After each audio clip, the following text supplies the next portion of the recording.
matches, the highest scoring team wins.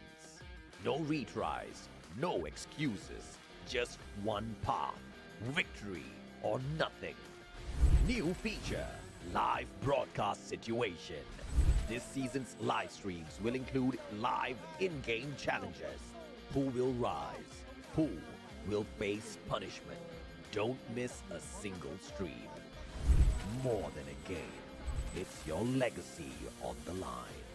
Will you survive or become a legend? Challenge your limits.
Power boost.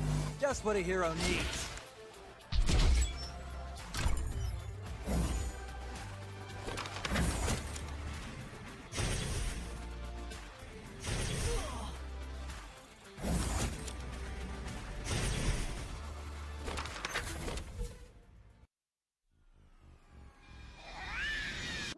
Hello, Greaser. Stop trying to look cool and help out already!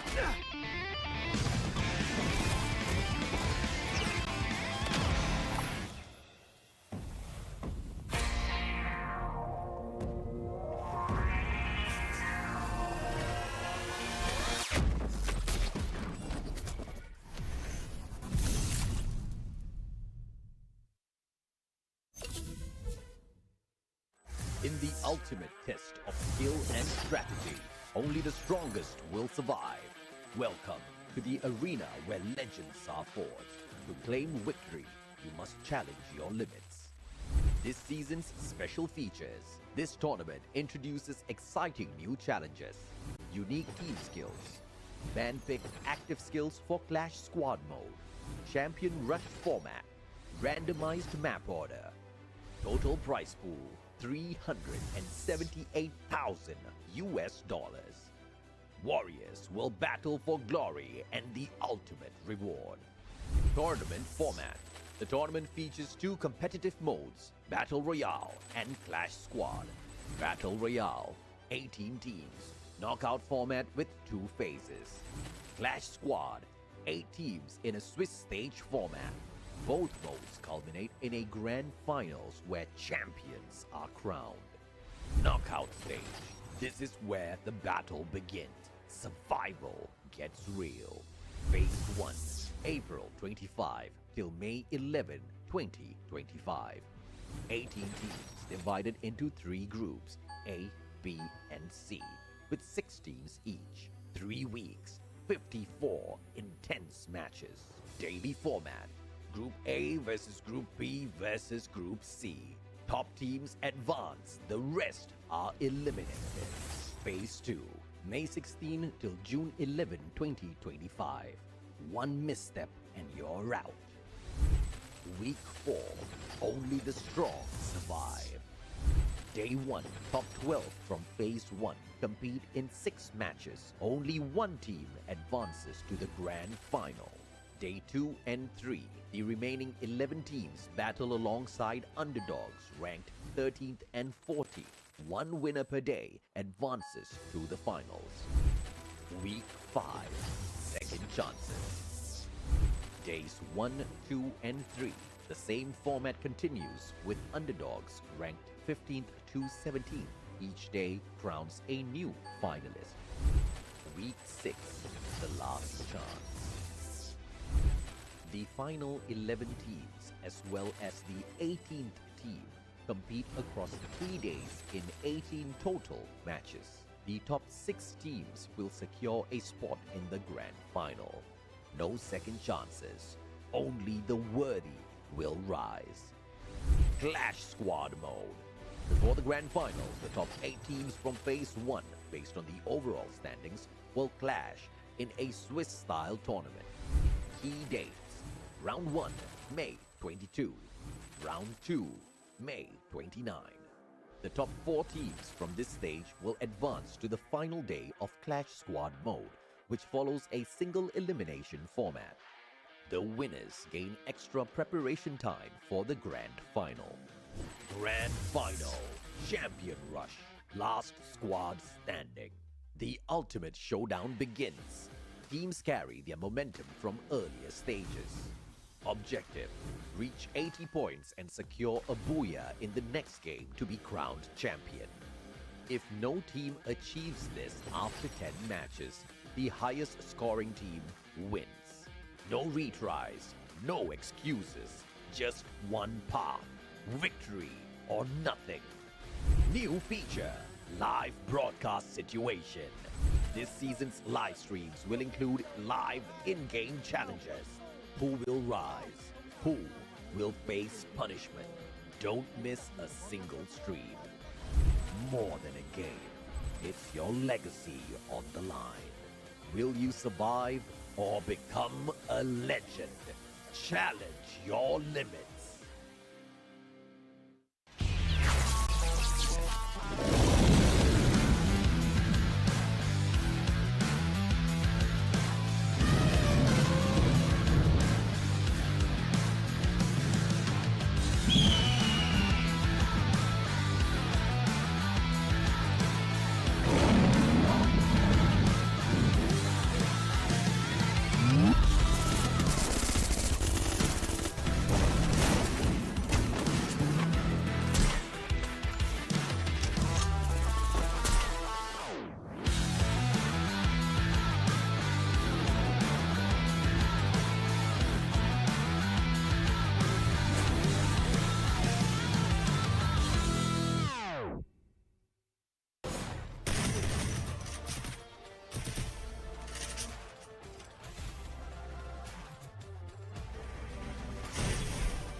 Power boost.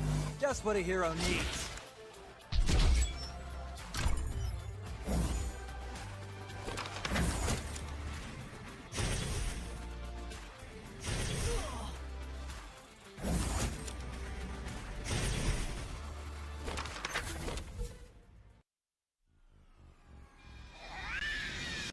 Hello, Greaser. Stop trying to look cool and help out already!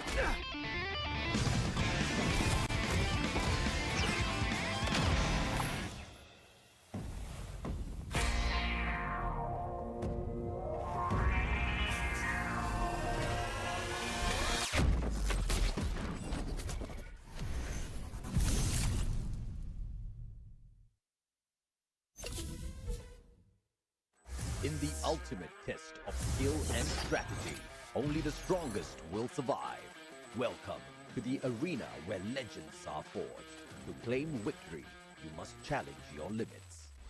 This season's special features. This tournament introduces exciting new challenges, unique team skills, fan-picked active skills for Clash Squad Mode, Champion Rush format, randomized map order, total prize pool $378,000. Warriors will battle for glory and the ultimate reward. Tournament format.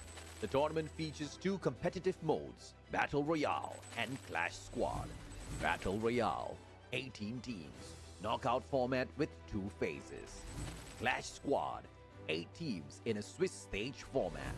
Both modes culminate in a grand finals where champions are crowned. Knockout stage. This is where the battle begins. Survival gets real. Phase 1, April 25 till May 11, 2025.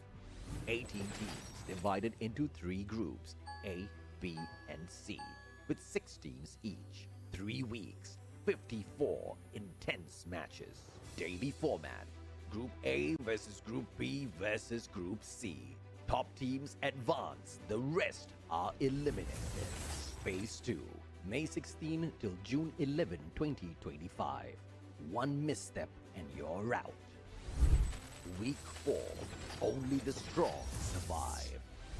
Day 1, top 12 from Phase 1 compete in 6 matches. Only one team advances to the grand final.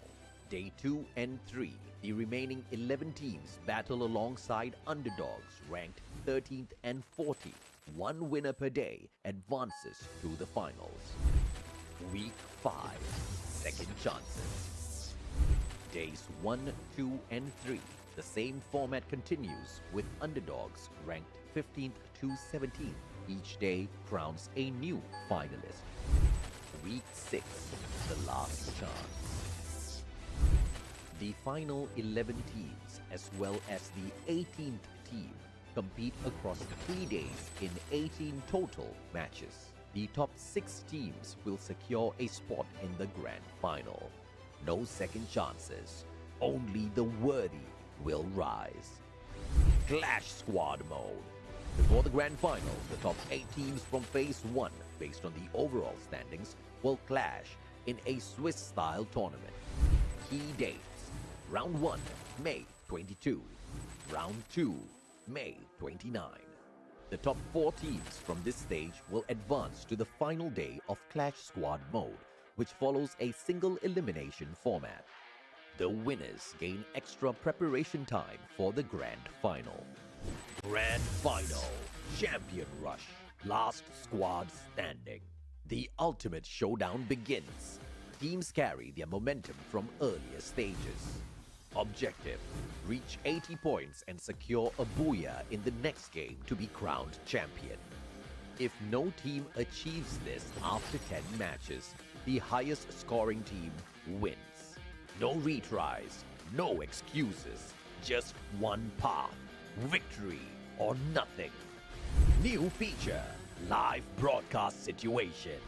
This season's live streams will include live in-game challenges. Who will rise? Who will face punishment? Don't miss a single stream. More than a game, it's your legacy on the line. Will you survive or become a legend? Challenge your limits.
Power boost. Just what a hero needs.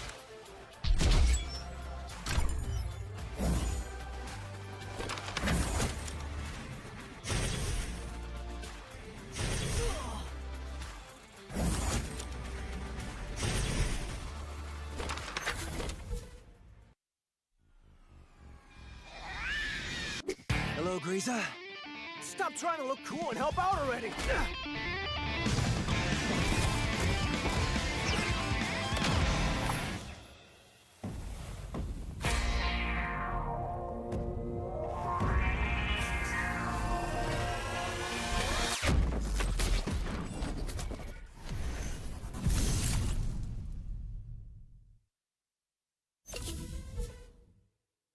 In the ultimate test of skill and strategy, only the strongest will survive. Welcome to the arena where legends are forged. To claim victory, you must challenge your limits. This season's special features. This tournament introduces exciting new challenges, unique team skills, Fan-picked active skills for Clash Squad mode. Champion Rush format. Randomized map order. Total prize pool $378,000. Warriors will battle for glory and the ultimate reward. Tournament format. The tournament features two competitive modes, Battle Royale and Clash Squad. Battle Royale, 18 teams, knockout format with 2 phases.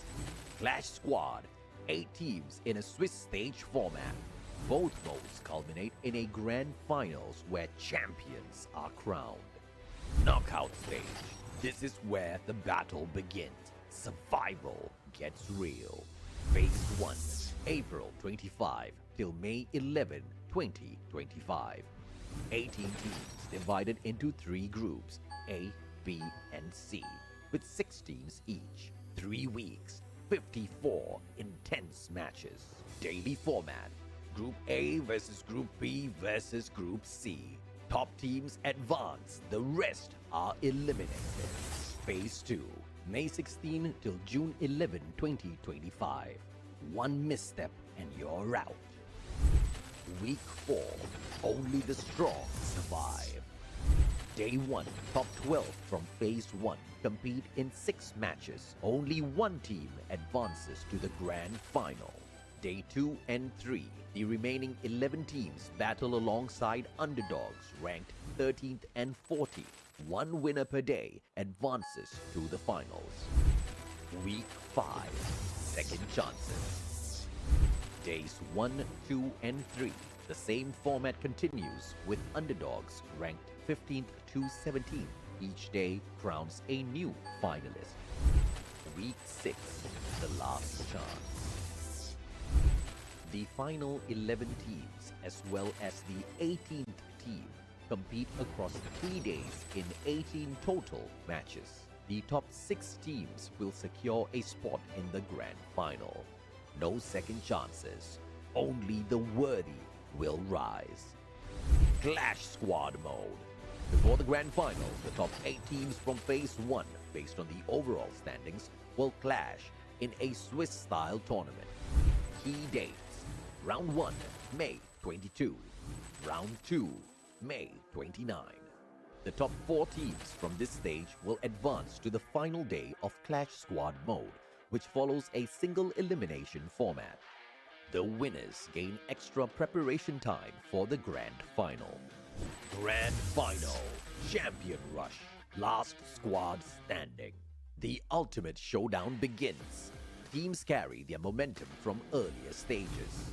Objective: reach 80 points and secure a booyah in the next game to be crowned champion. If no team achieves this after 10 matches, the highest scoring team wins. No retries, no excuses, just one path: victory or nothing. New feature.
Ladies and gentlemen, welcome to the show. This is Free Fire World Series Southeast Asia Spring 2025, Week 2, Day number 3. So last day of the week, and the battle continues in Phase 1 of the knockout stage. Today, we're going to see Group A and B in the mix, and we're going to find out who will be on top by the end of this day. On the desk, I am Neptune the Gentleman Garcia, the uncle with my nephew, Husky.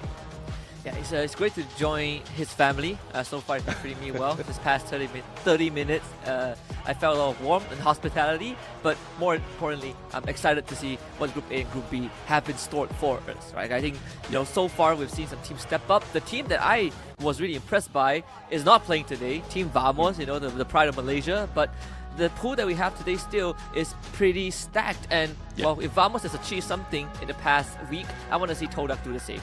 Yeah, definitely. I mean, we are looking forward to Todak. They are trying. They did try from yesterday. They performed quite well compared to the previous week and previous days, but it's just not enough. They're still stuck in there, the bottom of the pack, but there's still more days to go. After this, there's one more week for Phase 1 of the knockout stage where they really need to bring it on. But before we go there, here are our predictions, and pretty much it's the same apart from 2 and 3. So explain yourself. Why do you think RRQ before Team Flash? I think RRQ has, first of all, has a special place in my heart, but at the same time, they have shown that they can do it, right? Like this roster has been pretty consistent through and throughout. On a good day, they always make sure that they survive that mid to late phase, and right now with the duration of every single round extended, you have circles that move around. I think it fits RQ's playbook, right? They love these long drawn fights, and the game is giving it to them. Yeah, I mean, I do agree.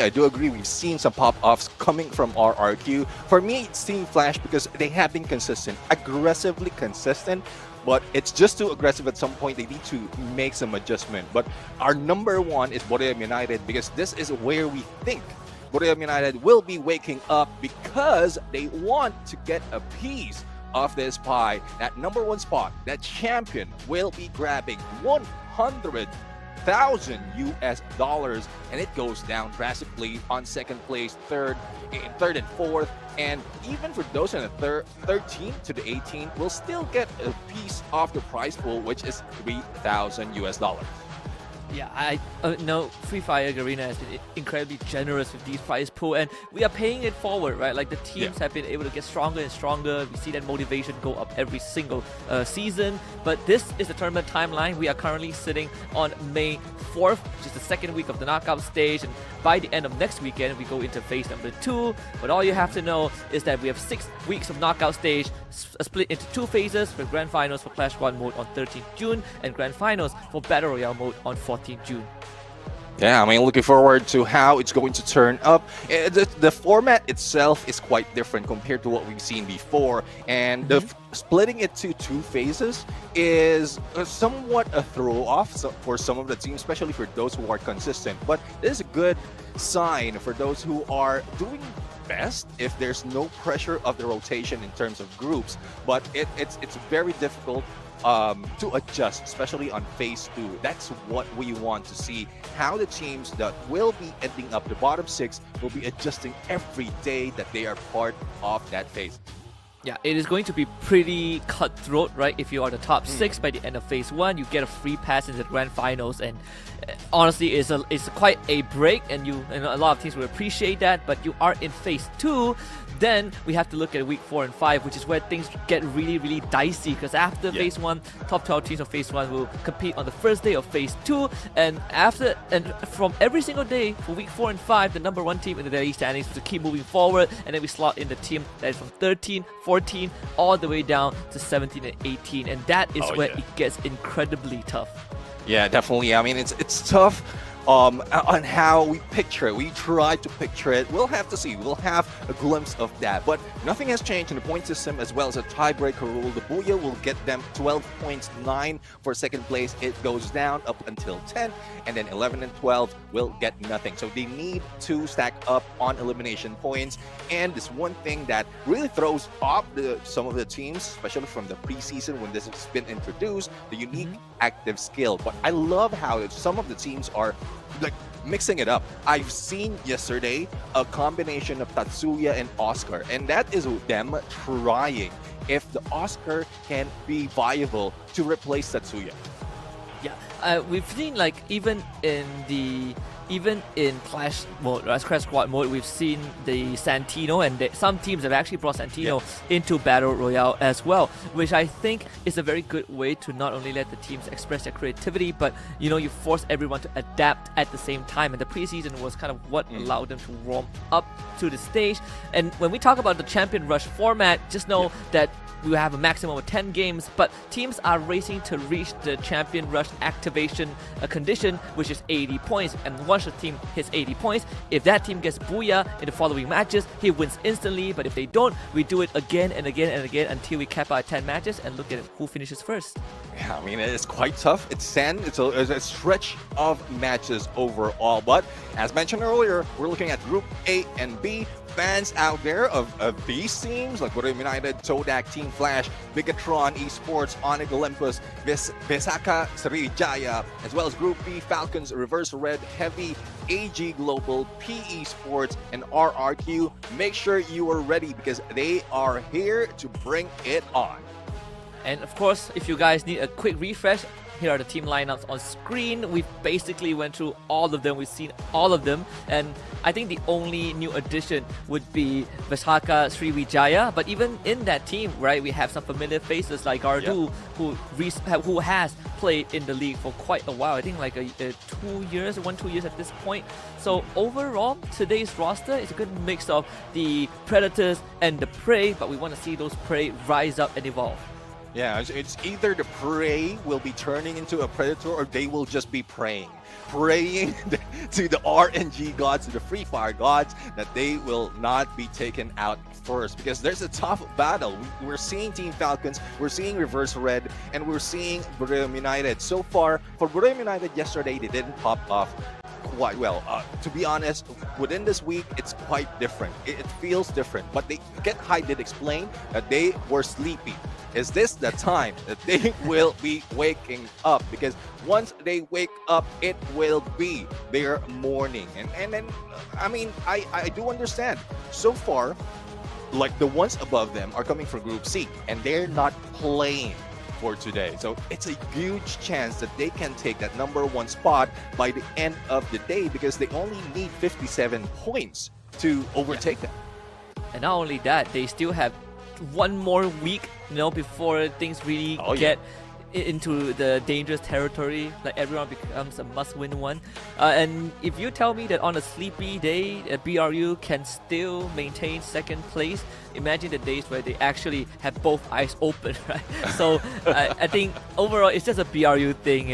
We have reached a point where we accept the fact that they are not going to have the best start to a league, but they always finish strong. Not to mention, there's a newfound motivation behind the scenes where we have already lost our world trophy to Brazil 2 years in a row, and especially if you are BRU, you are the one tasked with upholding that pride of Southeast Asia and Thailand Free Fire. I think this year is going to be that year that they really race to get it back. Yeah, I mean, it's a huge tactic as well, not to show everything onto the knockout stage from the past. We've seen that Royale United really showed every page, well, probably not every page, but most of the tactics they have, the aggressiveness that they have, and that is being read by those others who are not thinking that they can beat them fire against fire. But speaking of beating, let's see who will get more points for today, because this is I would say a salty challenge. Soy sauce challenge between Team Flash, Death, and AG Global Hanoi. Not quite sure how much, but I know it's tough. Like a spoonful of soy sauce is already tough to swallow. What more if it's more? Yeah, I love the challenges that we've been seeing on a daily basis, especially like week 1, right? Like Indonesia lost 2 days in a row, and it wasn't really not the most pleasant one for them. For right now, we kind of changed that landscape a little bit. I do want to see who ends up on top, especially between Team Flash and AG Global, both teams who are side by side, right? Team Flash in 8th spot, AG Global in 9th, both playing today. So this is going to be a race to not drink soy sauce. Let's see, let's see. I mean, hopefully you have a water behind them or beside them. But going into next schedule, it is Nextera going first, followed by Alpine, Bermuda in the middle, and then Purgatory, followed by Kalahari. We still have that game number 6 as a random map, and we don't know where it will be yet, but we'll have to find out. I'm not seeing so much of a aggressive team in terms of map anymore because of how it is rotating day after day, and I'm loving it. Yeah, I think that also kind of keeps the team on their toes, right? You don't really have a fixed rotation to stick to. I mean, the maps are the same, but you have to prepare slightly differently coming into this. We have the top 3 teams for Nextera. We got Falcons in first, Vamos in second, and RRQ Kazu in third spot. Of course, Vamos won't be playing today, but the other 2 will be. And Falcons so far have still been very dominating overall. Yeah, definitely. And following RRQ on that spot, if we're just talking about the Group A and B, would be Team Flash. So there's the answer why we're looking at these 2 teams, RRQ and Team Flash, as our prediction, well, as well as Borneo United, because we know that they will be popping off. They're not sleepy anymore. I think they chugged a lot more of Red Bull before yesterday's game, so they are just charging up, and now they chug a few more so that they will be energized. Yeah, it comes with so many different flavors too, right? I didn't even know that you have fruity flavor and now that it reminded me, I should get stuff from AJ because I forgot to get it earlier this week. As we hop into game number 1 and we start with Nextera, one of my favorite maps. Oh, definitely. I mean, this is a map that has been recently introduced but has changed the game overall, and we are loving it. So far, the flight path, I think it's quite merciful to everyone, but we'll have to find out if there will be any changes in terms of their drop spot, because so far early engagement would be a tough battle, especially for those at the bottom of the leaderboard. And I'm talking about Todak right now, who is spread out, but I don't think they'd be followed as they drop in onto Zipway and spreading into Rustown. RRQ and Visaka Sriwijaya might be meeting up at the bottom of his map, and AG as well as Team Flash in Plazeria. Yeah, looking pretty tame so far. Well, except for AG and Team Flash, who have a personal vendetta to settle. And right off the bat, we've gotten that first blood already. Of course, ABCD in his own 1v1, Tatsuya Rebel Rush, able to outmaneuver Chinoy and just give him a big knuckle sandwich. Get that first point for Team Flash, and AG Global got their own as well. And both teams are just looking to wipe each other out before their other can even take foot. The Zom goes down and it's just death left. Yeah, death is left, but I don't think that would be the same story in a few minutes, because he's heading into reverse red, and that is where he might be meeting his end. We haven't seen if he has any proper weaponry to defend himself, but also not quite sure if he has noticed the one behind him, but he still have an Oscar to get away, and that gunshot coming from Saming saves him from being annihilated, eliminated early in this game. Really wishing upon a shooting star right now. He even sees Diamond drop down. Dev now really finding himself in a very, very tough position.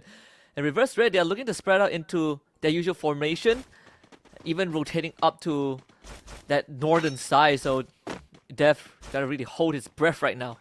Oh yeah, he's holding everything at this point. His breath, and make sure that no one sees him, but I think he has been spotted. He is running away. He does have a vehicle, but I don't think that is usable at this point. But Saming, VSK, I think this might be it. That will be meeting his own at this point. A shot, one goes down. There goes the other. It's still alive, but the leg as well as AOE is hitting him, and there goes the rush. And there goes the elimination of Team Flash.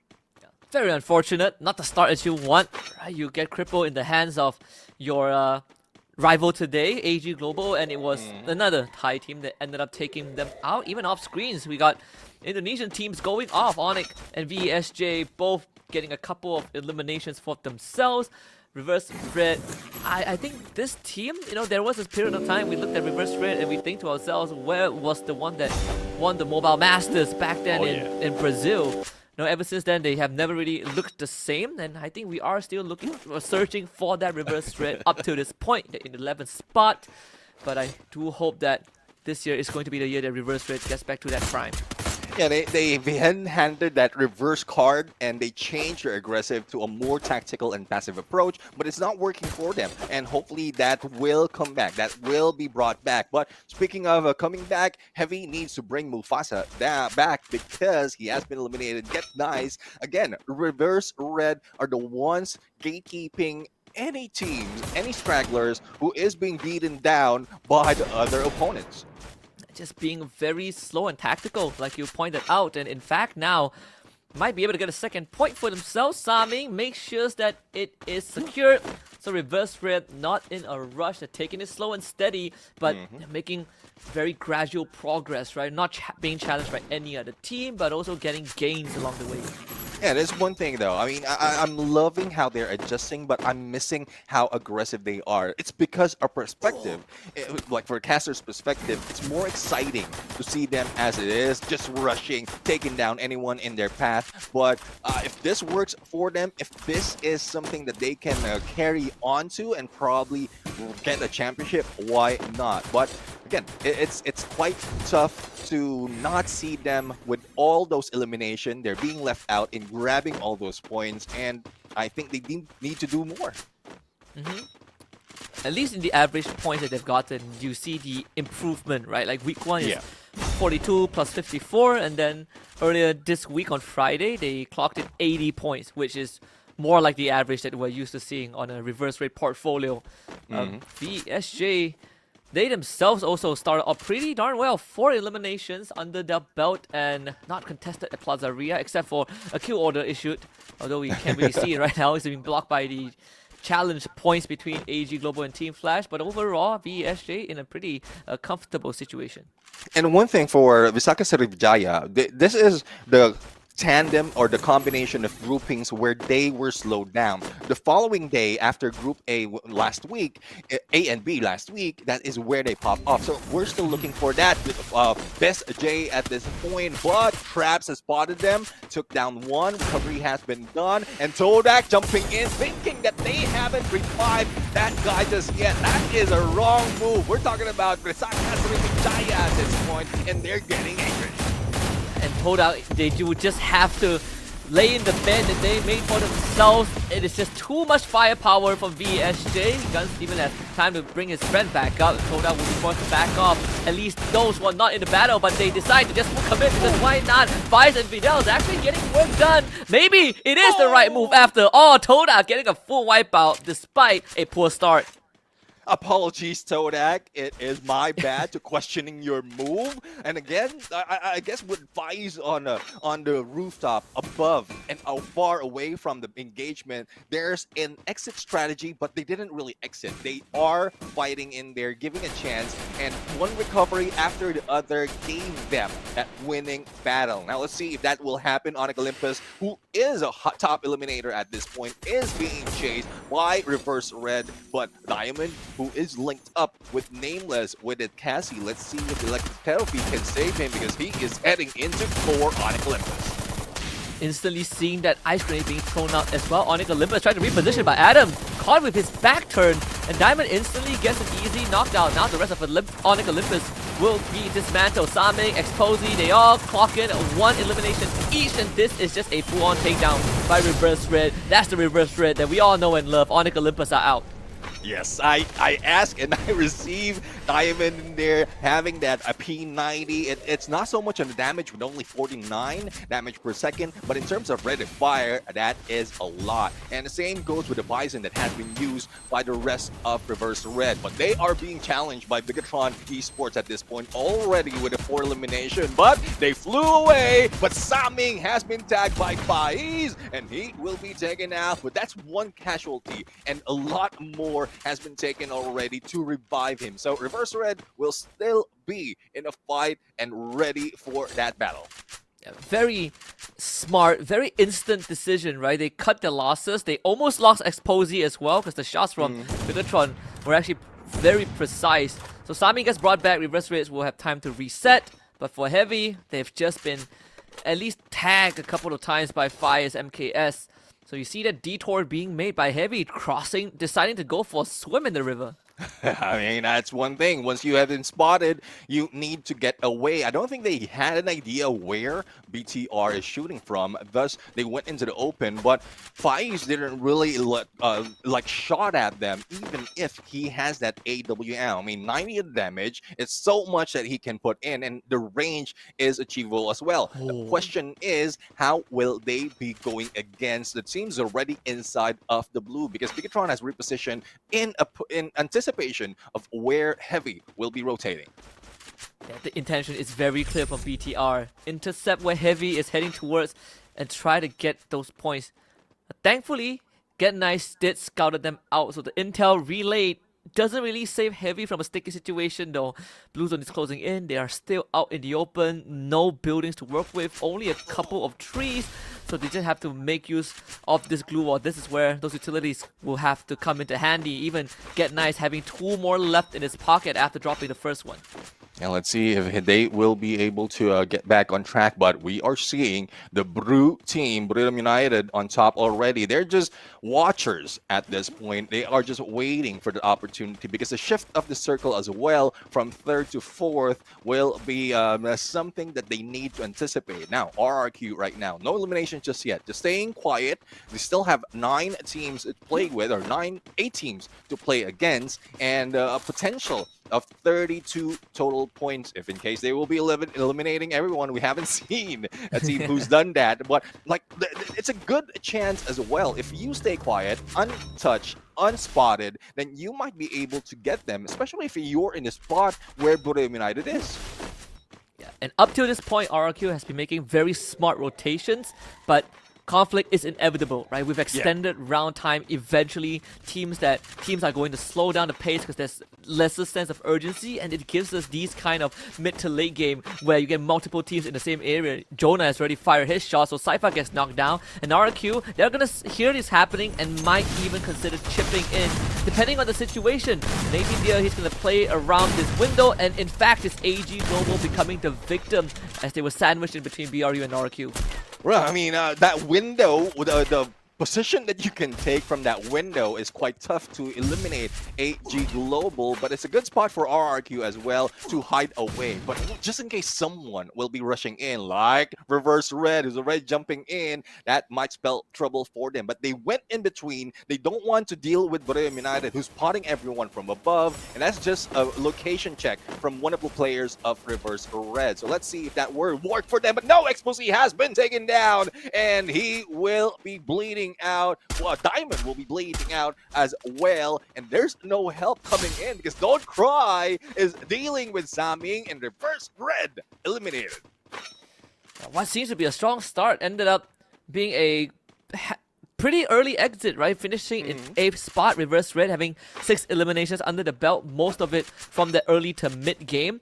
Ever since they ran away from BTR, I think it resetted the rotation path because Reverse Red realized that it came in late, decided to take a launch pad into the middle of Museum without enough info, and ended up splitting themselves up and getting picked off one by one. BRU, we'll see if they have to move from this rooftop depending on the next circle, but they do have a truck prep for that. Yeah, I mean, the truck is just a safety net for them when they want to get off the roof. But let's see if they can use that. They're not using it as cover, really, because they just jump into that hole and they will be safe. So let's see how will that work for them. Team Falcons is stuck into one compound.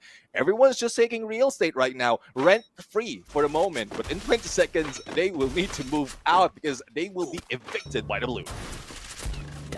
The only team that is feeling safe right now is BRU. They're literally in the center of the circle. Limit actually being able to put in a couple of numbers. So this is a very coordinated push from the side of Falcons, doing work onto BTR. Their tie rhythm being thrown out as well. All those glue walls are going to start melting. BTR press the panic button.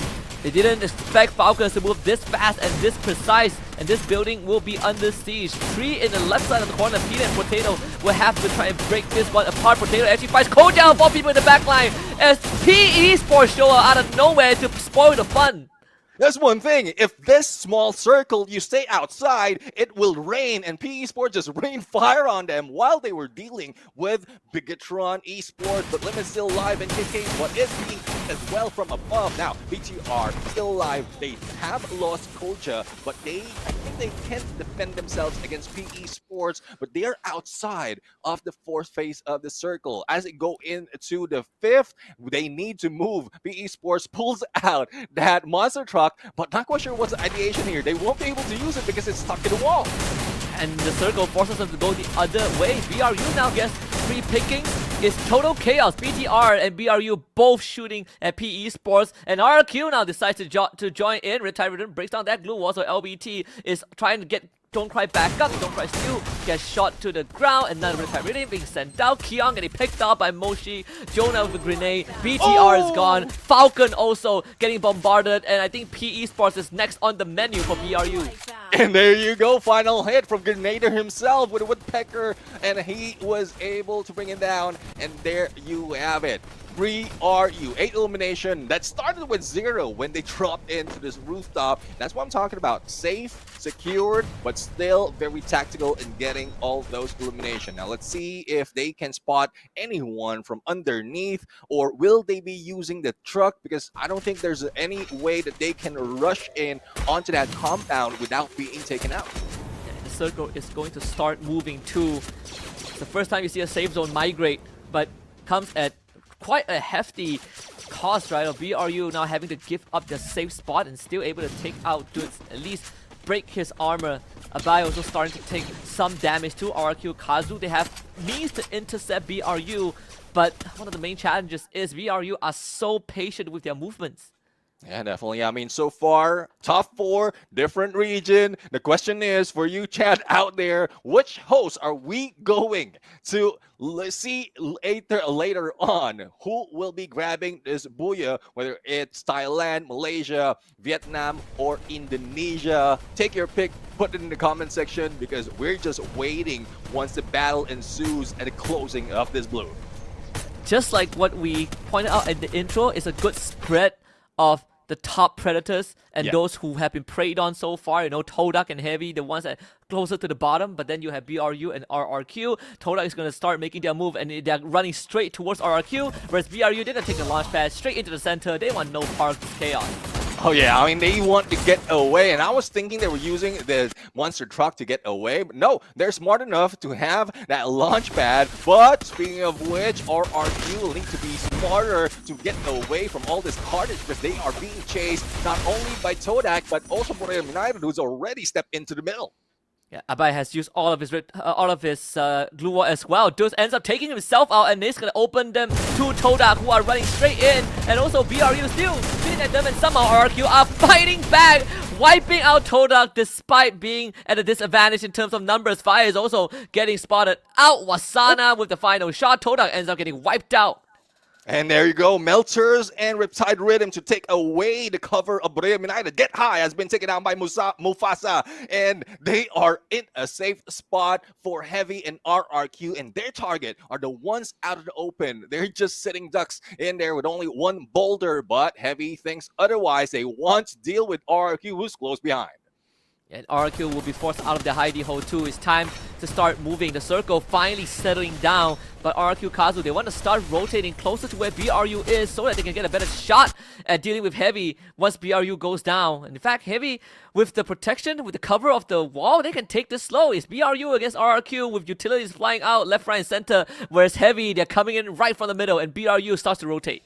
Smart rotation coming from BRU. They're just going in for a rotate to get into a safer place, as Heavy has not left that area just yet. They were thinking that it will be a full rotation to get behind RRQ, but Borneo United, 9 elimination already, a good chance to go against the 4 players of Heavy who is being targeted by RRQ from across. So it's just a switcheroo in position, but RRQ is just waiting who will be out in the open. This is like musical chairs, but when the music ends, someone gets shot. You know, you can't stand still. You gotta keep on moving. And RRQ, they are moving all right. In fact, they have caught up with BRU. Wasana with the Rebel Rush to gain distance. Another Riptide Rhythm from across the playing field. And now it's Heavy's turn to catch up to RRQ, as BRU have made a full circle. They are probably 1 lap ahead of the other 2 teams right now. Jonah right now in a 1v1 managed to survive, and Dutch needs to back away. But there you have it, RRQ and Heavy hitting against each other, and Heavy is receiving so much of damage. This is not looking good for the other teams because Borneo United can take advantage, but RRQ managed to recover, and 3 of them are up. But Jonah will not be revived. A 2v3 situation where RRQ is in the lead in terms of numbers. Yeah, Hans might not be Indonesian, but he has done more than enough to help RRQ just now with his dying breath, thinning out the numbers of BRU and allowing RRQ Kazu to get the first booyah of the night. All right, you got this time. Pretty much, RRQ really are fired up. And the question, or the answer to the question that I threw earlier, would be Conchita from Indonesia. Conchita Caroline will be our host on the interview later on. I want to hear ideation coming from RRQ as well, but I love how it is. The awesome rotation of every team in this mix. They've been doing this kind of rotation, but it's just who will outsmart and outplay the ones who are losing or using all their resources. Yeah, and this is a great move, right? RRQ Kazu, they realize that this race is only going to end when teams starts dropping, when bodies start hitting the floor. Abai intercepting Heavy with their glue wall and really stopping any form of movement and forcing Heavy to be in an uncomfortable spot. And after that, BRU, I think they lost track of Hans, who was still alive, and Hans shows up, blows Jonas into the smithereens, and allowing RQ Kazu to gain a bit of a breathing room and finish off the remnants of BRU. This long flank by Abai was so smart. BRU had no idea what hit him. Yeah, that's one thing. I mean, you have the numbers, you can split and take advantage of that, and that is what RRQ did. It's just awesome job for RRQ Kazu from Indonesia at this point, and I'm looking forward to it. But we've seen the Borneo United really are waking up at this point. They are in usual way, being unseen, unspotted from the early part, and then they hit it on to the final circle. But how much can they bring? How much booyah can they bring in this day? That is the huge question following RRQ, who's getting the game number 1. Yeah, my favorite thing about all these rounds is that end game always looks like a master class, right? And we don't get the same scenario twice. It's always a different kind of movement, a different kind of decision making. And then when you see the remaining teams, all 3 teams just now having the same line of thought, and it really came down to execution and those micro adjustments in the middle of those executions. It really, showcases that the elevation, the growth of the Free Fire scene in Southeast Asia has been tremendous. Definitely, I mean, it's tactics that has been seen overall, but this is the trouble of having all those repeated every time. Other regions who has been watching is waiting for them in the next level, and Esports World Cup might be getting into that. But before we head into more discussion, let's see what they have to say as we welcome Indonesia into the interview. Thank you, casters. Give it up for our winner today, RRQ Kazu! First match and first booyah of the day. I'm here with Deer. Hi, Deer. Hello, Kak. How does it feel to finally secure the first booyah of the day? And it's pretty big given that this is the first match that we've gone through today. Gimana rasanya bisa dapetin booyah pertama bener-bener di pembukaan hari ketiga ini, dimana kita udah melewati cukup banyak pertandingan. Apa yang kamu rasain sekarang? Rasanya sih biasa aja. Biasa aja? So apparently he's not feeling anything at all. For him, this is just another day, nothing special. Kalau tadi kan dilihat lawannya adalah Heavy sama Buriram. Nah, surprisingly ternyata kalian malah fokusnya sama Heavy dulu, padahal sebenarnya Buriram udah tinggal nyisain 3 player di sana. Apa yang membuat kalian mengambil keputusan itu? Apakah memang posisinya yang lebih menguntungkan atau apa? Aku translate dulu, tahan jawabannya boleh sambil dipikirin ya, biar agak panjang. So I just asked him a question about he had to go, well, RRQ had to go against Buriram and Heavy on the late game, and they decided to switch their focus on Heavy instead of Buriram, who only had 3 players left. I was asking the decision. The question was about who decides to go against Heavy first instead of Buriram, who only had 3 players. Jadi gimana? Karena kalau Happy duluan yang kami tusunin, Buriramnya malah enak. Jadinya Oh, Oh gitu. Jadi sengaja justru. Sengaja biar Buriramnya nggak bisa buya. Kalau lawan kita kan nggak bisa buya dia. Oh, okay. So it was basically their strategy because they wanted Buriram to not get the Buya. So that's why they decided to go against Heavy first. Oke, terakhir. Buya pertama, ada target spesifik nggak hari ini mau berapa Buya? Do you have any target on how many Buyas that RRQ are willing to get today? Mungkin semua map. Ooh! Melebihi target di season kemarin. Melebihi target dari season kemarin. Okay, so last season the target was 4 Booyah in a day. Today they are trying to exceed that and they wanted to get all the Booyah they can have, which means all the maps that we're going to play today. Amen to that, amin ya. Oke deh kalau gitu terima kasih banyak Dir, good luck untuk game selanjutnya. We're gonna go back to the casters. Take it away casters. Thank you very much, Caroline. Just fantastic stuff from the side of RRQ Kazu. You know, they had to gamble a little bit, had to take a bit of chances, but it felt like every single one of the moves were calculated. Very cool, calm and collected. When you asked me why I spotlight RRQ, I said that they like these late game rounds, and once again, they proved that these late game rounds is their playground. Yeah, I mean, that comment that he didn't feel anything, that was a bluff.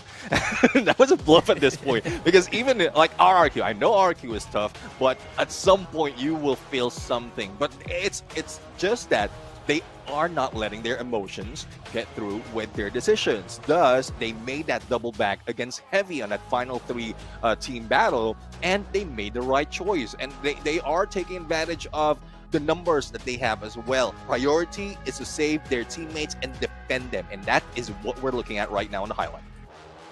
I think, again, BRU, they definitely did try, right? You can see a monster truck kind of dropped out in the middle. I think Heavy, they got caught in a very awkward spot because, you know, being carried away, dealing with RQ Kazu, allowed BRU to really come in for the backstab. But, you know, again, from the grave, Hans was able to make sure that if anyone wins that round, it is not BRU. MVP of Game 1, 18 Dear MKS from RQ with that Cassie, the electrotherapy, the great support player, true and true out, all the way from, you know, in the back in the days with, man, GRC Aphrodite to RRQ, this guy has come a long way. Oh yeah, definitely. I mean, there's one thing that we are seeing from 18 Deer. Even if he is a rusher, he is a good support as well. Cassie, Tiva, Olivia, and a little bit of Joseph in there in the mix. And we are seeing some of the rest of the team's characters as well. And Steffi being introduced right now by Dudes. And this is something different. Well, not different for RQ because they've done this before. That Painted Refuge, an active skill that creates a 4-meter invalidation of the throwables, save them from that final moment. And I think that is the smartest move, especially if you're ending in the final circle. Just overall very even spread of just contribution, right? Even for Dudes and Ma'ao, who sure they only have 1 elimination under their name, but you look at the utility, the damage that they dealt, right? The assists that they have, especially Dudes rocking 6 assists, even though he only dealt 1.3k damage. And it's one thing though, I mean, it's better to get that Booyah with an additional 12 points instead of just, I would say, a bit like betting in more elimination. But speaking of more elimination, Wasana out here on fire. He is definitely awake. Top on elimination, top on the damage, and with Dudes in there with the assist, that will help them as well to warm up at this point. But Royale United, I think at this moment, even with the Booyah that has been grabbed by RRQ, Royale United is not far behind. They always find a way to stamp their name on the leaderboard, even though they don't win rounds. And look at that, same point as RQ Kazu. Who would have thought, right?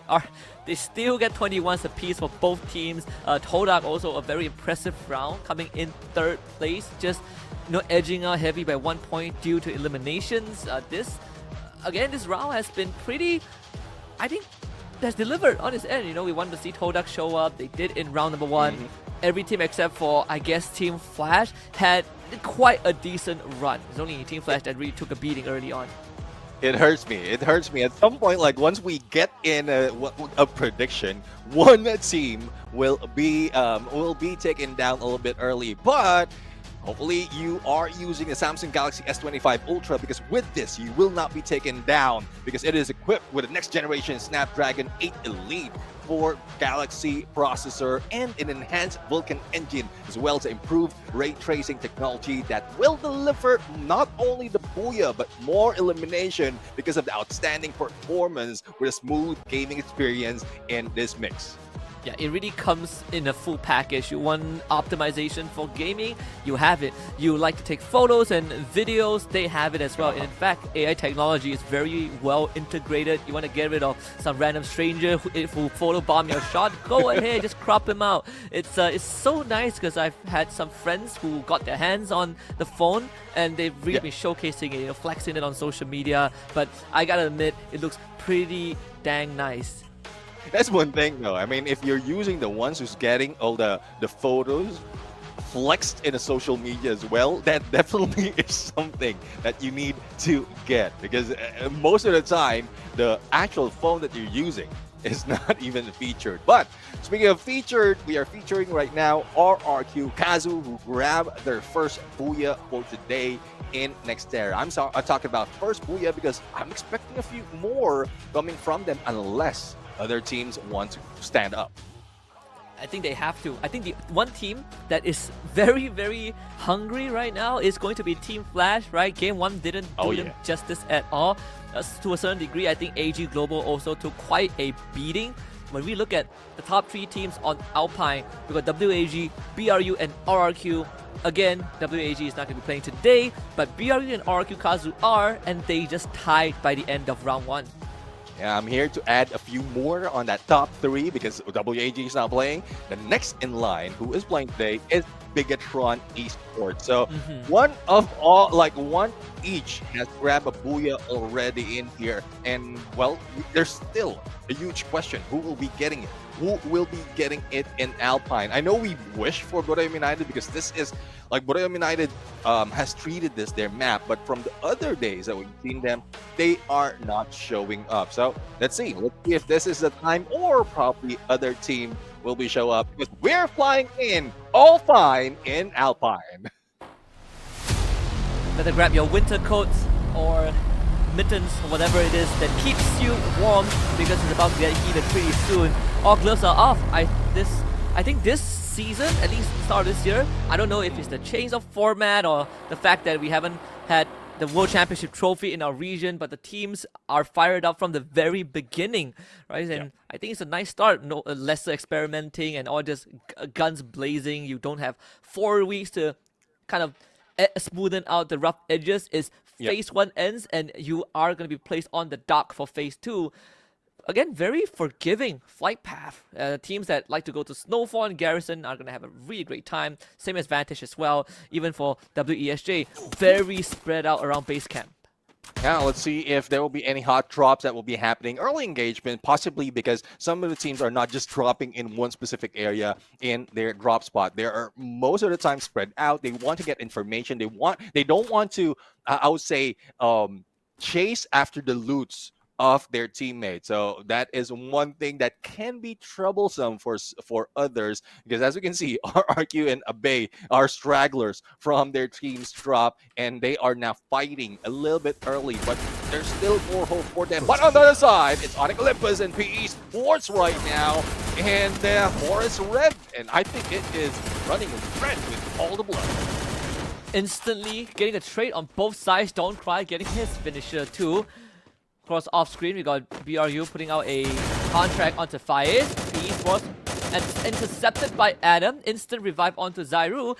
And I think Onyx Olympus thinking about chasing PE Sports down. We know at the Forest Red is the spot where Expand used to like to lurk, but after we passed that era, it's now PE Sports' favorite spot to hang out at the start of the round, and Onyx Olympus are not letting up. And there's one thing though, I mean, Onyx Olympus, they are being chased by a lot of teams, especially when they were at the bottom of the leaderboard. But now that they are moving up, there's a huge chance really the hot drop's happening, and we are talking about PE Sports, who is like currently below them in the ranking. So Onyx Olympus is on the 16, and then 17 is PE Sports. So it's just a matter of time until we find out if PE Sports will be able to get enough points to move above. But there you go, Lao Ho will be saying hello to a revive later on, unless PE Sports will be annihilated at this point, bringing them back to the lobby. Yeah, Lao Ho getting caught sleeping at the wheel, literally out in the open too. Probably lost track of where Onyx Olympus were at. Both teams once more go for the revive, and whoa, Wings! Did he use this? I think he's using that opportunity to scout out where PE Sports are, flying right above them. If Onyx Olympus, if anything, might have to, make some preparations to sacrifice Wings again for that maneuver, because they ended up splitting up, in fact, into a 2-1-1 formation. That's what Red Bull is bringing them. Even if Wings will be eliminated, they chug Red Bull, and Red Bull will give them wings. No need for revival. No need for revival. But Team Flash and Team Falcon, it is a 1v3. Make that 2v3 situation as the rest of the teams of Falcon is spreading out. And there goes the hit! Kiroro against ABCD. The backup as well, making it look like, or sounding like, we are still dealing with a Trogon, but more damage. Falcons make this look like child's play, right? The swing around the corner, a pre-fire from Kiroro to start it off, and what seemed to be a disadvantage in terms of numbers. Falcons having 2 members at the start, it really didn't matter because of the brilliance of their movements, and thankfully for Team Flash, they refuse to surrender to the same fate as Game 1. They bring everyone back, so they get a second chance in this round, but that means that everything that they have worked up until this point have been slowed down. They gotta start from scratch, and it is going to start, affecting the challenge between them and AG Global, who are up 5 points. Definitely. Not quite sure if they are like loving the taste of soy sauce at this point, but let's see. Hopefully they are ready to get back, but there's no getting back in the engagement.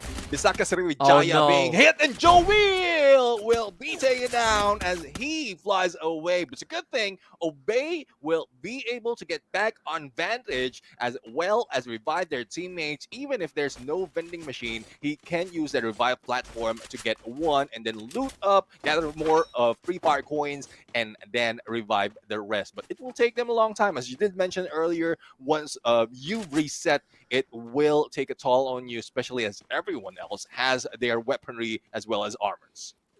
And that's where this, the slightly increased game duration is going to start helping you, right? You have just a bit more breathing room to work with. And Koja getting a quick headshot, allowing Kyung to start moving forward. Also has electrotherapy helping him up as well from behind. Here comes a double up from the side of Kyung, and he gets Mufasa first. Good blue wall to protect Deeks and allowing Kyung to do his work. A magic in the hands of BTR, and now they are chasing for the finisher. PLS1 on the run, but Koja is on his tail. PLS1 gets help, and in fact a 180 headshot onto Koja. That is the retaliation and fight we want to see from Heavy, but they still ended up losing. Get nice, and PLS1 even executed by Kyung in the process. BTR edges out.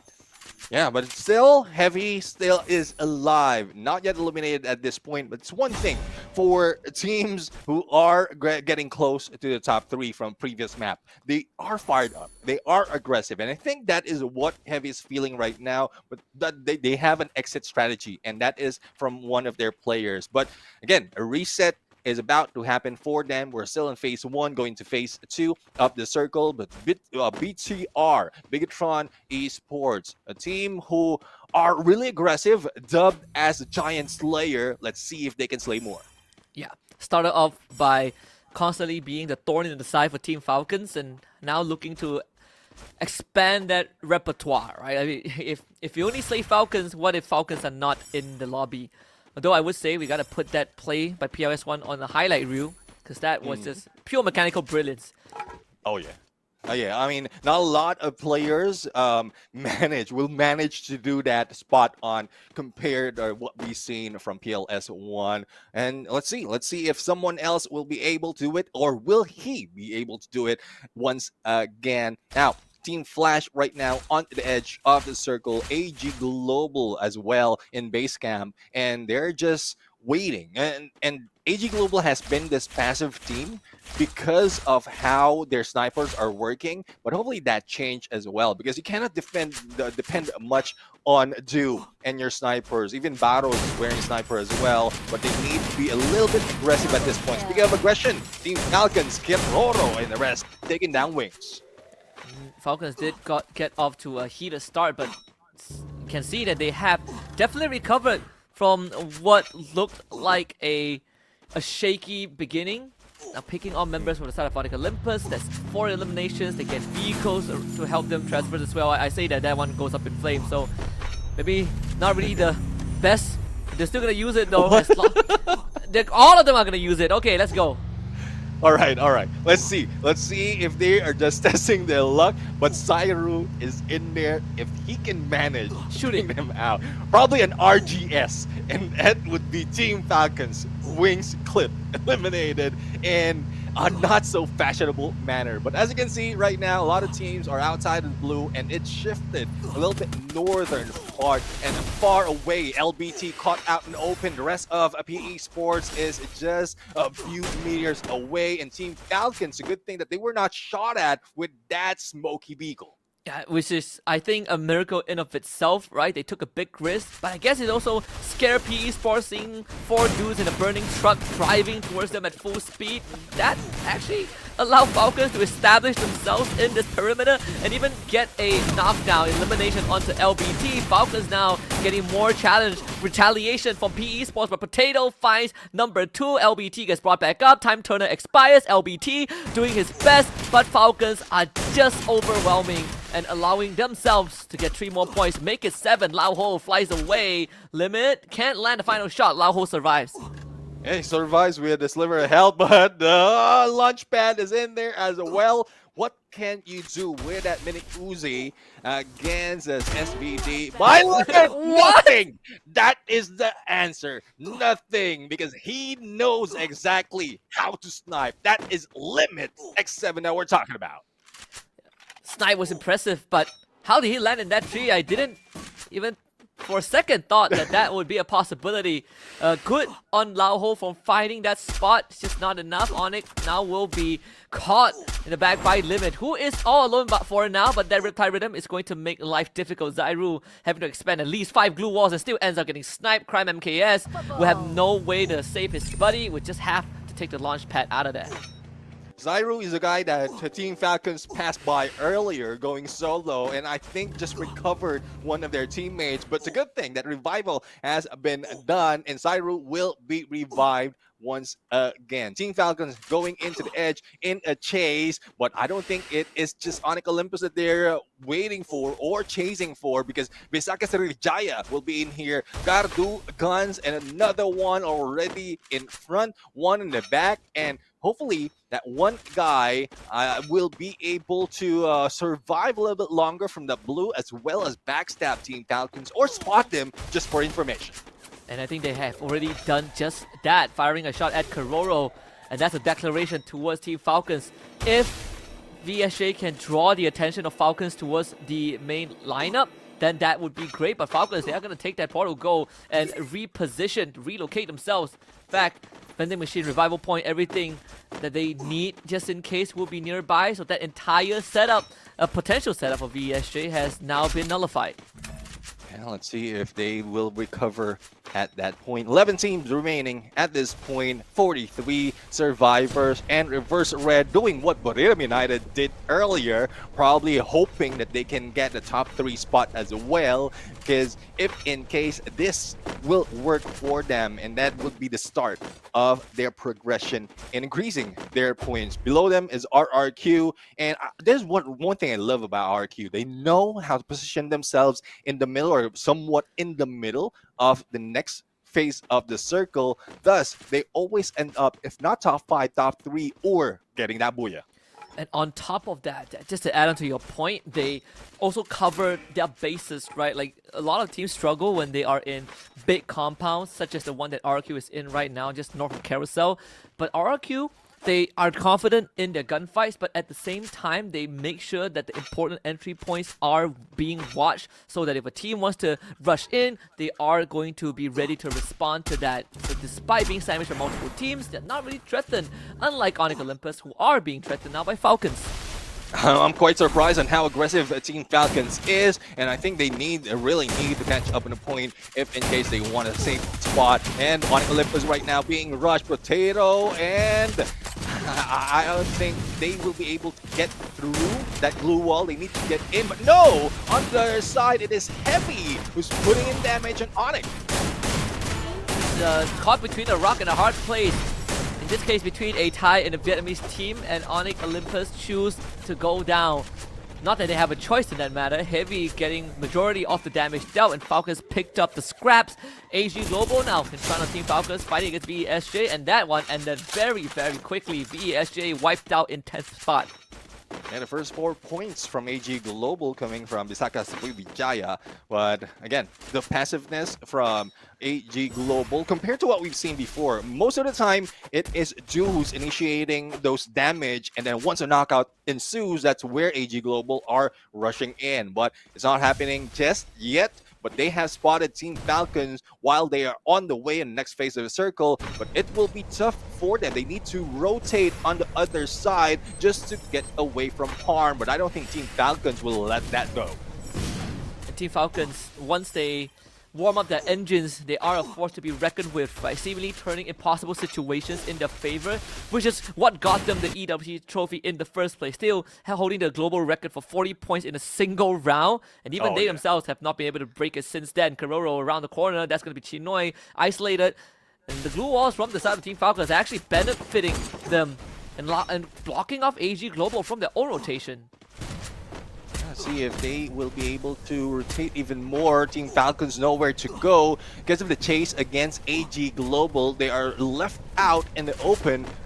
This possibly spotted by 7 more teams, and they will be jumping in. Todak will be the target. Above them will be not a good spot because a lot of teams will already have eyes on them, and Jonah is the one to take down Peter.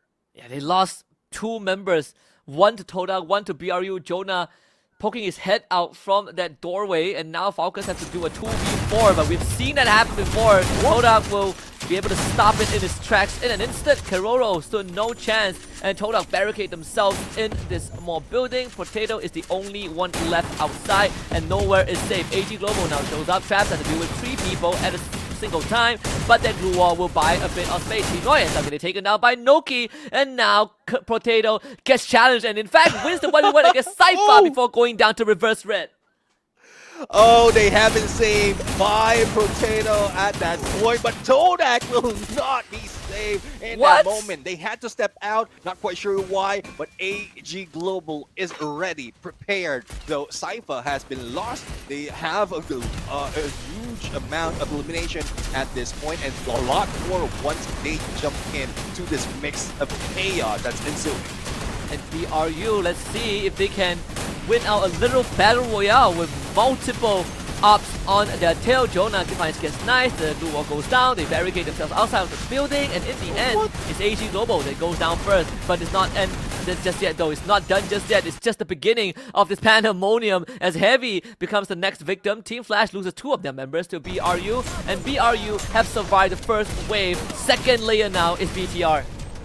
Oh, this is looking familiar. This is looking familiar. The ring around the rose and the musical chair is about to play once again. And let's see who will be in there. BTR Koja, the only one remaining at this point. And there goes Wasana for the charge and for the elimination. RRQ has been stuck in here being challenged by reverse red. But all they have to do is get into the rooftop to spot Boream United. But I don't think that is a smart move because Boream is too close to be able to hit them with a barrage of throwables, and at least they are safe though, not spotted to be shot at, but they need that Steffi to make sure that they will invalidate all those throwables.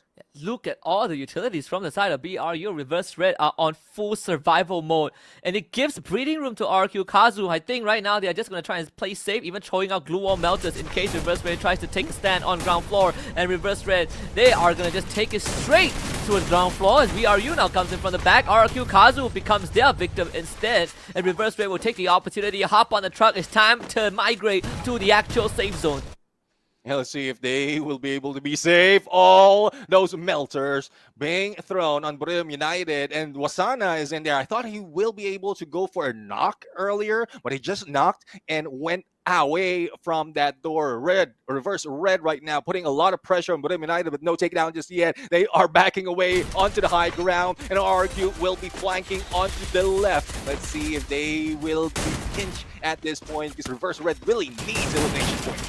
BRU lost 2 members as they make the rotation. Number 3 goes down. Wasana picked up by Abai as Reverse Red now take an opportunity and advantage of the situation. A wipeout onto RRQ, and it's Reverse Red now in control. Moshi stood no chance. Reverse Red with patience and brilliance in terms of strategy edges out, finds the booyah. And they find that booyah. They used that reverse card to reverse the situation when they were trapped in that rooftop. They managed to get away, get into the middle of the next shift of the circle, and they took advantage of all the chaos that's happening in that compound. This time, we are heading into Thailand for that booyah. Full rotation overall being done. It's a good thing that they got away from that musical chair tactic that we have. They just went linear at this point. And the amount of space that they got for themselves was great, right? Was so much area to work with. This is just like shooting fish in a barrel. Saming getting to do his work, and that's kind of the whole playbook of Reverse Red. That's their identity. Saming, if he comes online, if he's able to get good shots off, it kind of takes away majority of the weight for Reverse Red's front line, because Saming, we know him to be one of the best snipers to come out from Thailand. I remember he was once the same team as Wasana during the Invitationals in 2022, and right now, and in fact he was the first one to get a trophy regionally before Wasana, and that was at the Mobile Masters. So Reverse Red with this booyah is going to put themselves on the board. Yeah, I mean, Reverse Red putting themselves on the board right now, but let's not take it away from Borneo United as well. They have been consistent in getting in the top 3. So far, 100% out of 2 matches, they are on the top 3, grabbing the 2nd place in those matches. So consistently, they are doing it. They are aiming to be number 1 by the end of this day. If they haven't reached it just yet, because Evo's Divine have really invested a lot from yesterday. Yeah, Evo's Divine really kind of shooting up the standings. You can even say Team Vamos, who are not playing today but still holds a pretty solid spot in 5th. BRU can definitely catch up by the end of the day, but it does kind of make the race a lot more tighter. You know, Reverse Red, I think if they can keep up this momentum, top 8 is not a problem at all. But we need to see them keep this up, because a lot more often than not, they get a booyah and then they just fizzle out. Hopefully that's not the case. Hopefully that's not the case, because a curse, most of the time it happens, but it did work for Evo's Divine. They got the booyah, they didn't get it. They got a booyah, they didn't get it. And then in the last match, they did get it. 3 booyahs in 1 day. Not a lot of teams can do that, well, other than what we've seen Borneo United has done, but I don't think that would be the case. They're not targeting to get a lot of booyahs anymore, as long as they're consistent in the points. Hopefully the same goes for Reverse Red. We're just waiting for to get a sneak peek on what's on their mind for this interview that we're waiting on. So just hang back in there. For those in the comment section, we love you. I love I love the energy that's being thrown out there. Keep conversing, keep liking the stream, because there's a lot more that will be happening. We're only on our 2nd map, and a lot has happened already. Yeah, like usually, you know, the golden rule of thumb is that I don't read chat, but this one is different, right? This is the only time that I'm going to engage with everyone out there, especially those who have followed since the genesis of the new era of competitive Free Fire that started in 2020, 2021, 2022, 2021. I remember that was like the first MCP major. So I think, you know, it's very lively. I even like the fact that, you know, people from different regions are here conversing with one another. But for now, I want to hear what the Thai teams have to say. Let's send it to Reverse Red.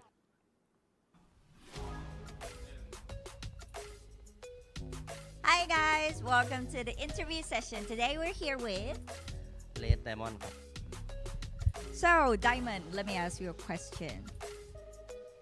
After you got better, after you got sick, is there any change?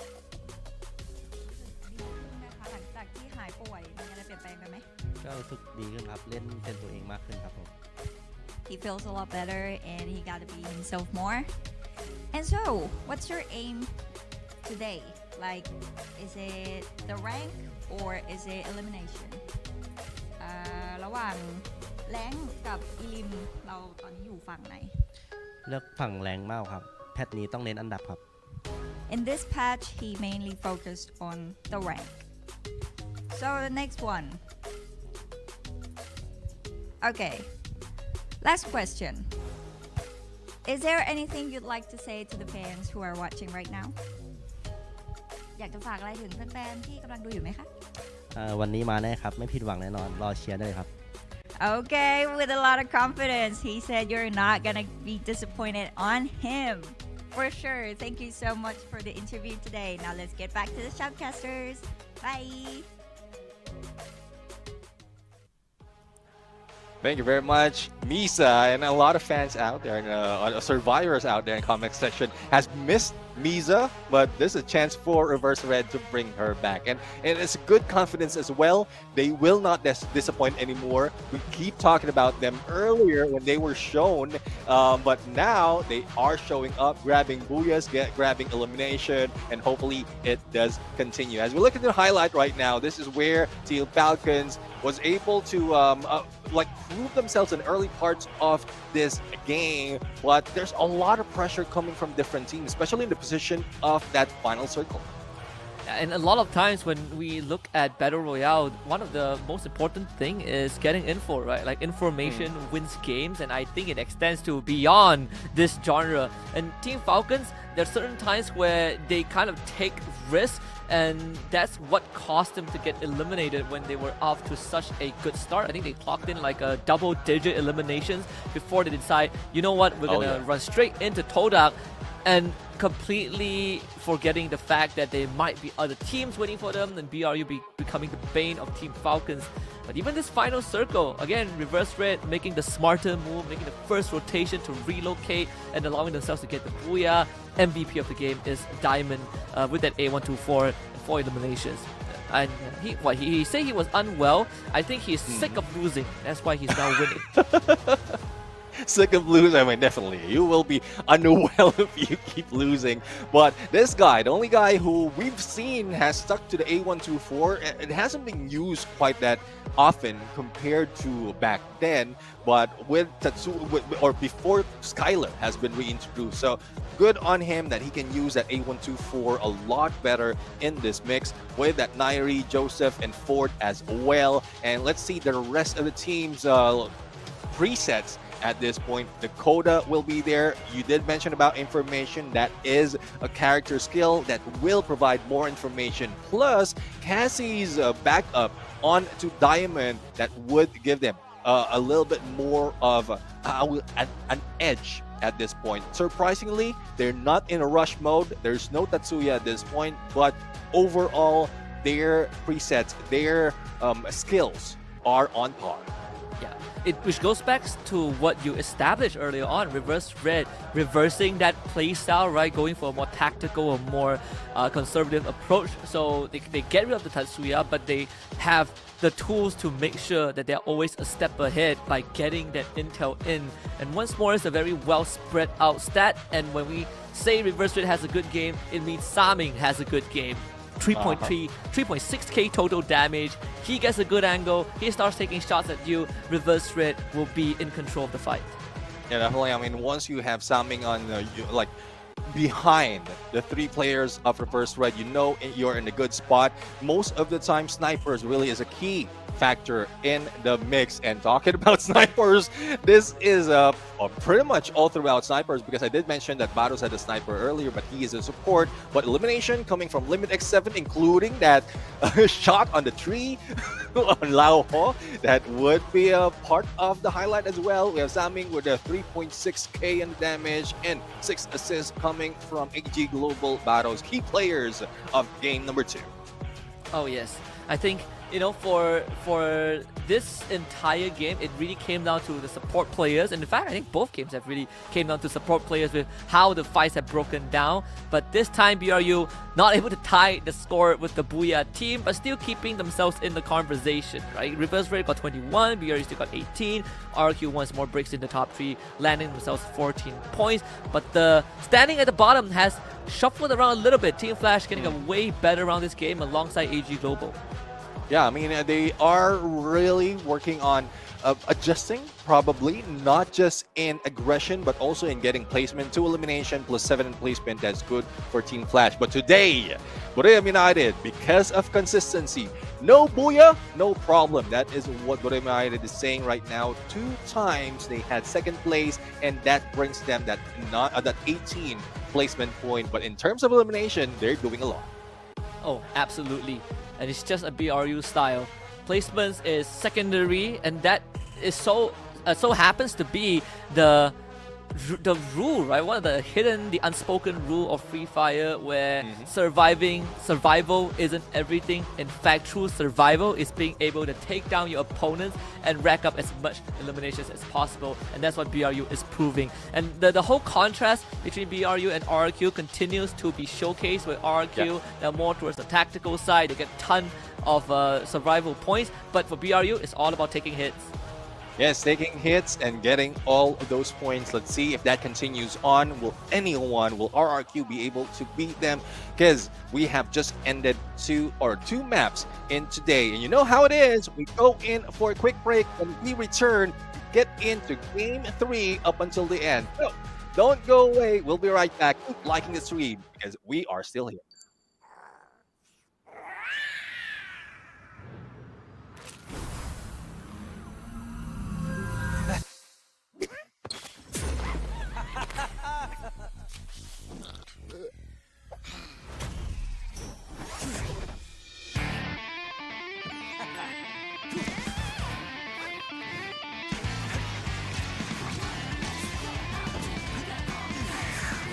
Hello, Grisa.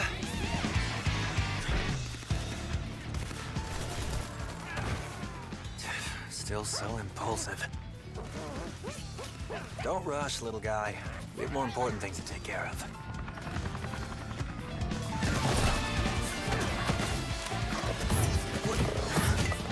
Oh, come on. What a hassle.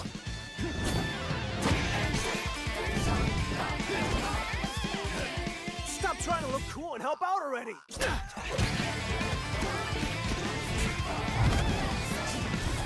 How many of those do you have?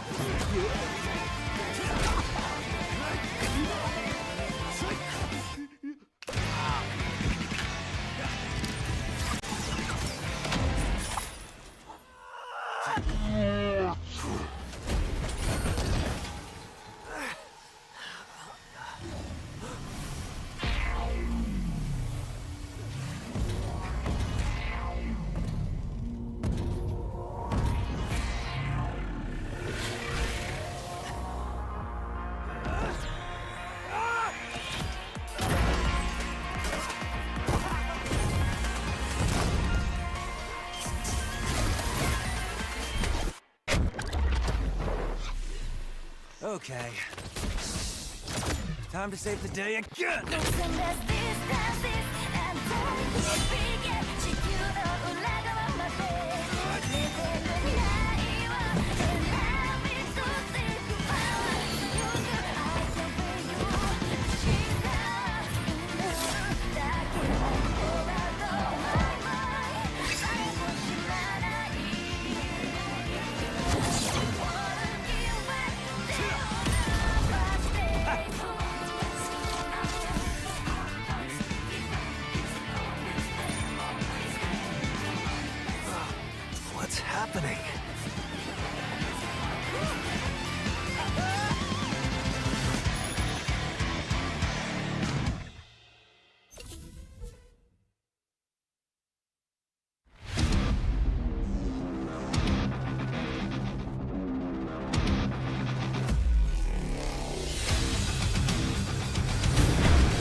Welcome back to the Free Fire World Series Southeast Asia. It's the spring season and we are in week 2, day number 3. As the action continues between the teams of Group A and Group B. My name is Sasuke alongside my uncle, Neptune Gentleman Garcia, who has been really chugging down that Red Bull, as you've been telling me off stream. You know, you can refresh and energize with a can of Red Bull, as we proudly welcome them as the official energy drink partner for both the spring and fall season in the year of 2025. So get a taste for more, because Red Bull comes now in different flavors and they all taste awesome.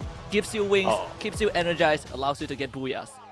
Awesome, really awesome. It brings energy, and that's why I keep shouting all throughout. Oh, wait until the end. I will still have the same energy just because of Red Bull. It's not showing right now, but I have wings at this point. But so far, who got wings in terms of leaderboard for today? It's Royale United, who is topping it off for today's battle consistently in second place. But the other teams are getting their part of that booyah. First off, we saw RRQ, and then we have Reverse Red. The only question is, will it be time for Royale United, or will another team grab that booyah? Yeah, and so far, some teams that have come close, for example, Team Falcons, 2 rounds in a row, they got off to a hot start and unfortunately kind of tripped themselves over in that mid-game. That is one of the teams that we are going to be watching out for, right? Because they are in almost all top 3 maps in the pool. You will see Team Falcons in it. Today, we are still desiring more from them. Yeah, definitely. I mean, Team Falcons have grabbed championship overall from the past, and it looks like it's not working for them. It's just because this is a knockout stage. They are not aiming for #1 spot yet. They just want to qualify, and it's not just the top 12 anymore, it's the top 6. So they are doing a lot better compared to what we've seen them before. But still, Team Falcons has a lot of promise in terms of getting all those points. For the other teams, it will be tough, really. It is being tough because in terms of lead, the others are already getting away. Imagine, Todak is already 78 points away from that 12th spot. And that's something that we might not see them do. Hopefully they do, because we've seen a lot of improvement coming from them. Yeah, and I think the most important part of this whole, format right now is that even if you're in dead last, you have a chance to qualify for the grand finals. But it's more of waiting for your turn if you're at the bottom of the pack, and that's a scary spot to be in. So we have 4 more rounds, and 3 of them we know what map is going to be, and hopefully Todak can catch up, even if they don't end up in top 12 by the end of phase 1, which it's quite tough. It's a tall mountain to climb. At least you end up in 13th spot, right? So you'll be the next in line for phase number 2. And that's really a tough spot. Definitely all those pressure, all the heat will be on you, because you will only wait for that last day. But there's no waiting right now. At this point, we are ready, we are prepared to go in game number 3. And where else are we going to go? It is the OG map, followed by Purgatory in game number 4, and then Kalahari on game number 5. The top 3 on Bermuda on this list, it is Evo's Divine, who's currently not playing, as well as Vamos in second place, and then followed by Royale United, who will be followed in a bit. I'm going to pull that up. That would be RRQ and Onyx Olympus. RRQ and Onyx Olympus on the board once more.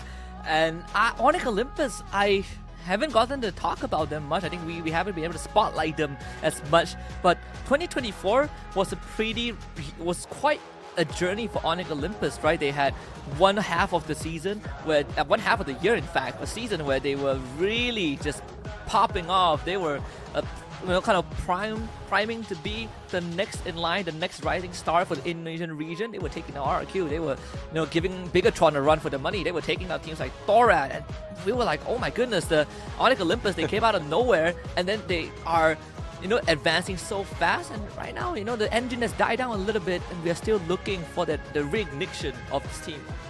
That's one thing as well. The change in rosters really takes effect in terms of the brand and their performance overall. We've seen some of the teams, like some of the players who are doing quite well because of what you just mentioned, being taken by other teams because of their individual performance. And it does affect like the results when it comes to the brand jumping into another tournament. So we'll see if they can adjust even more. Onyx Olympus did well from yesterday. They grab that booyah. Let's see if they can get a few more at this point. But it's really tough. It's really tough based on how energized everyone is in the battle. We're looking at the team stats of Royale United, and well, 8 average elimination. That is a lot overall. This is the top eliminator with a total of 167 all throughout this knockout stage. Yeah, 167. I think if we just count in, we exclude this day, 167 across 18 rounds. On average, they're wiping out 2 teams per round, right? Like that's what makes BRU so scary. They've guaranteed themselves, what, 4th placement in every round before they even get the placement points. So, you know, the fact that BRU can be consistent for so long has been a norm, and everyone right now is looking for the next in line, the next team in the queue, and we've seen some teams overtake BRU, but most of them so far have been from the same region. But RRQ Kazu might be the one that is closest. So when we look at Abai, his stats, in terms of eliminations, he's 8th in line, 16th in line for headshot, but in terms of damage, he has dealt quite a number too, 31,000 total damage. That's one thing though, it's more of conversion. Most of the time we see high damage in terms of numbers. It's because it's not converting well into elimination. It's just a follow through that they need to focus on. And that is where some of the teams are relying on the snipers. Yes, they're putting in the damage, the initial damage as well, and the rest of the teams are just rushing in. But if you can spot them from above or afar and then eliminate them, even if it's not part of the target, it's not part of the focus of the team, then you can grab more of elimination. But we are just waiting for a few more of those engagement to ensue. But looking at how progression is, I know I'm talking more about Royale United because it's not only the fans out there looking out for them, but I want to showcase as well what they're doing for today, for the entire week. They are on 10th place because of the performance from yesterday, but now they've already moved up to 6th and on their way to probably 3rd, top 3 for the entire week by the end of the day. And they're so far the only team, actually one out of the 2 only teams that have gotten more than 100 points per day. Right? The second one was RQ Kazu, but even when you compare that record, Buriram's high score right now is 122, so that's 19 more than what RQ has achieved on their highest record. We've seen BRU on some of their lowest moments. I would say, day 5 it was their lowest moment right now, and even through their lowest moments, they still put themselves in top 6, and that's how much of a lead how much of a cushion that they got from the start. Most used character active skills, of course, we can see the Skylar, the Cassie, and of course the Tatsuya. Really nothing much has changed, even though you can only have 1 unique abilities per team. These 3 are still the most sought after one. That's one thing now. I mean, Tatsuya has taken that #1 spot in a lot of tournaments overall, but the introduction of the Skylar has taken over the A124, and then Cassie has taken over some of the skills as well in the game, and I love how it's turning up. So hopefully Oscar might be able to translate into a change. But speaking of which, let's head over to the next map for game number 3. This one is going to really start shaping up what the rest of the evening is going to look like, right? Our teams at the bottom, able to catch up. We're going back to where it all began, the origins of Free Fire Battle Royale, right to Bermuda, another generous flight path right down the middle. Yeah, I mean, let's see if they will be thrown off of a hot drop. Rimnam Village would be taken back by a few players of RRQ. They've let go of this area from past games, and I think they're comfortable enough to get back in here. Next target would be Todak, and that's where they're getting early engagement, early elimination as well. Knowing the performance of Todak, they know that they can target them. But Todak overall, from what we've seen right now, is not a team that you can beat that easily anymore. Even Falcons has fallen on against them. So let's see how can they defend themselves as we're looking at Reverse Red, who might be going against another red team. It's going to be Kyung that takes out Exposy at the beginning. Whoever grabs the weapon first wins. Fires MKS even showing up, taking down Diamond. Neyman is going to be around, and this is, Woo! I want to say it's not looking good, but it has already looked bad. There goes reverse red. You predicted this. You predicted I did, and I hated already. the fact that it happened.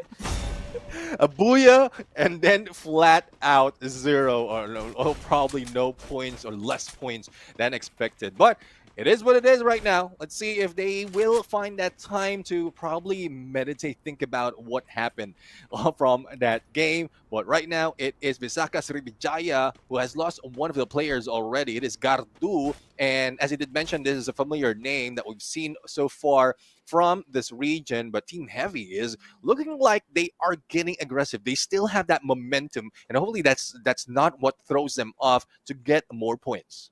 Yeah. Nothing throws a team off more than getting flatlined after a booyah. I'll tell you that. Oh, yeah. So Reverse Red have a lot of time to think about it for sure. What they did, I would say slightly unlucky, you know, because BTR got access to Weaponry first, but that's going to be a story for the next game now, at least for the Thai team. BSJ will have to deal with the incoming horde of Heavy. Double angle, it was a pincer maneuver. Obey was able to actually get Mufasa down, but unfortunately, the rest of VSJ are not able to hold on long enough, so Heavy comes out on top. Yeah, that's one thing. I mean, Heavy with that aggression overall. But it's a good thing that Gardu has been revived in the nick of time before that switch happened. Thus, they will still survive. But let's see, Team Falcons right now at this point managed to go in for a few takedowns. Todak right now being rushed by AG Global. And I thought it was RRQ, but AG Global are the ones who will knock on their doors first. And they did manage to get 2 eliminations at this point. They forced AG Global to split up, and they are running in to Mars Electric to make sure that they will not get that much revival from the vending machine. Yeah, very good Delta split. Noki kind of playing footsies with their target and allowing the rest of Todak to come in, swoop in and get the assist. Although there is a hit put out onto Todak by RRQ Kazu, but judging by where RRQ is, it's a far distance away. So for Todak, I think holding Mars Electric is going to be a comfortable spot. They've already forced Dew far out and wide. So that would be something that, you know, gives Todak a lot more breathing room to work with. Substitution for PE Sports. Lao Ho is now out after getting shot out of a tree. They bring Mero in. Definitely, I mean, you will feel bad after being shot at in there. All the effort to get away, to land in that tree, and it's not easy. I'm not quite sure if in its actual game or was it in one of the matches before the broadcast happened, but a few players are trying to use a launch pad to get into one tree to hide out. So it's not easy. I've seen this, I've tried this, and props to Lao Ho. He managed to do it. It's not a game-winning play, but that is going into a highlight clip for sure. That would get you views on social media. Well, unless you're Limit X7, who can shoot down anyone who can land in a tree. That is a different It's true. Yeah, it takes away, you know, it downplays what Lao Ho has achieved. Poor dude. And now he gets benched in for this round, so we don't get to see that. Yeah. All right. Let's see if that will throw up or that will help Lao Ho recover. But right now it's Team Falcons who has already taken assault bunker. But BTR, Bigatron Esports, is just waiting for them. Not quite sure if they have been spotted already or vice versa.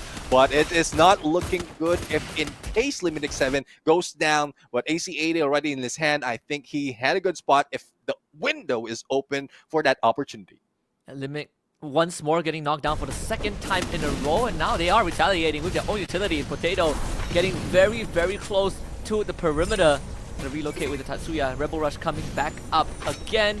BTR have Fires MKS on the corner playing flanking maneuvers, so Falcons will look to dismantle that first. Fires being forced way out of his hidey hole, having to deal with Potato in a 1v1. The shot needs to land on Potato, getting good damage in. Fires ducks down in the end to survive slightly longer. Potato now swings the corner to blue off. Fires MKS really buying time and wins the fight. Potato goes down, but BTR still suffers heavy damage.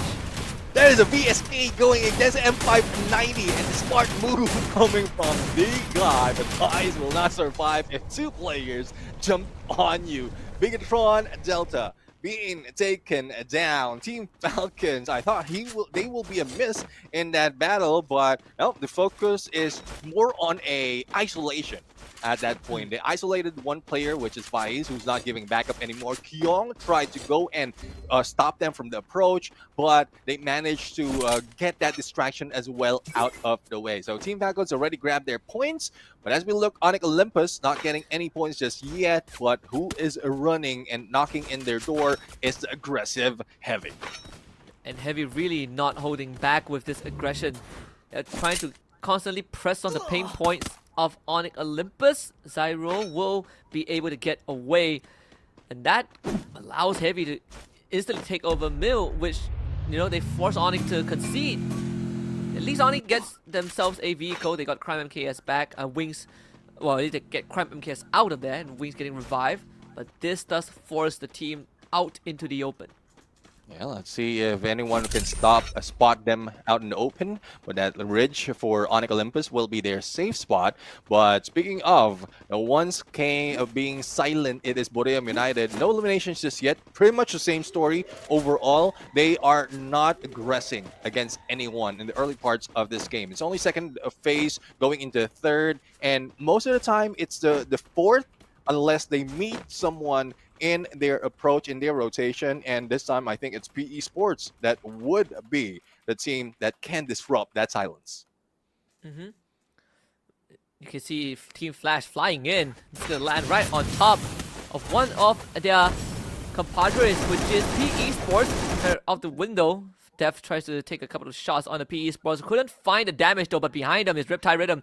So Team Flash will be forced to navigate forward deeper into the grasp of PE Sports. Not only a fraction of a blue wall separating them from potential hellfire, and that also puts them potential line of sight of VSJ and BRU. Team Flash have to make this quick.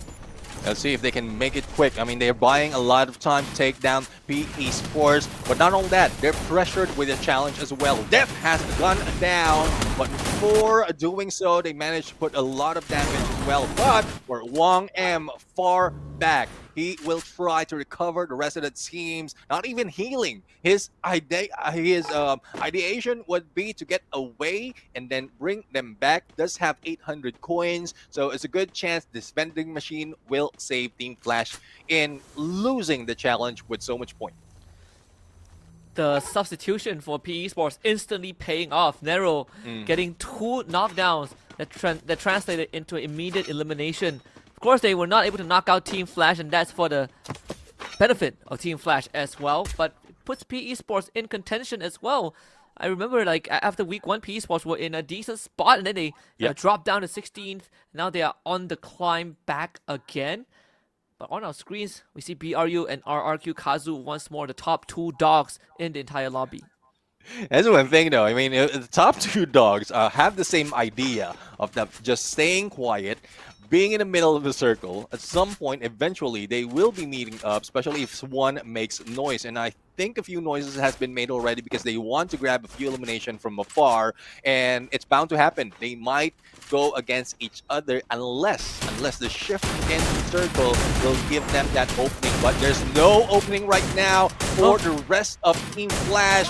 It is PE Sports just knocking them down one at a time. Quick revival for the rest of PE, and they have 4 eliminations already.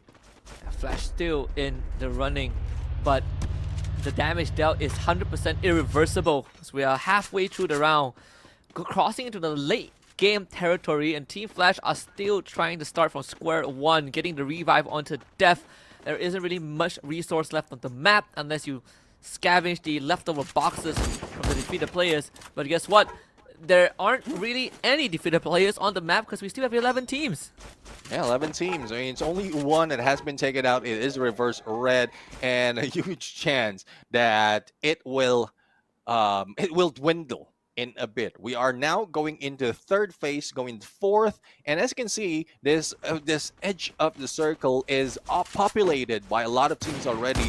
Eventually, one will go down, and speaking of which, and that has Memphis Death from the hands of Guerrero. SVD Dragunov makes that hit. Oh, poor dude just came back and wanted to contribute to his team and ended up, getting his head taken out. Now it really just comes down to one last survivor on the side of Team Flash, the Zom. Can he make magic happen? As Falcons, they see a prey, they will try and swoop in, regardless of whether they're threatened by the circle or even yet. Just wait for you to start bleeding out, as now they will eventually actually cut through VSJ and get behind Onyx Olympus too. And if that's the case, they put themselves in a sandwich position with PE and BTR around them. Let's see if they will be spotted at this point. Yes, the Zom, I think it is the Zom who is putting a lot of pressure on them, but it's a tough call because making that noise, going solo, but no, I guess that is the ideation. To make that noise, to make sure that the rest of Team Flash will be able to drop and swoop in without being spotted or without being hunted. But how much room will they have to drop in? Because and that's in this phase of the circle, there's not so much of real estate as well as loot that will be available. And there you have it. Wang En heard that answer.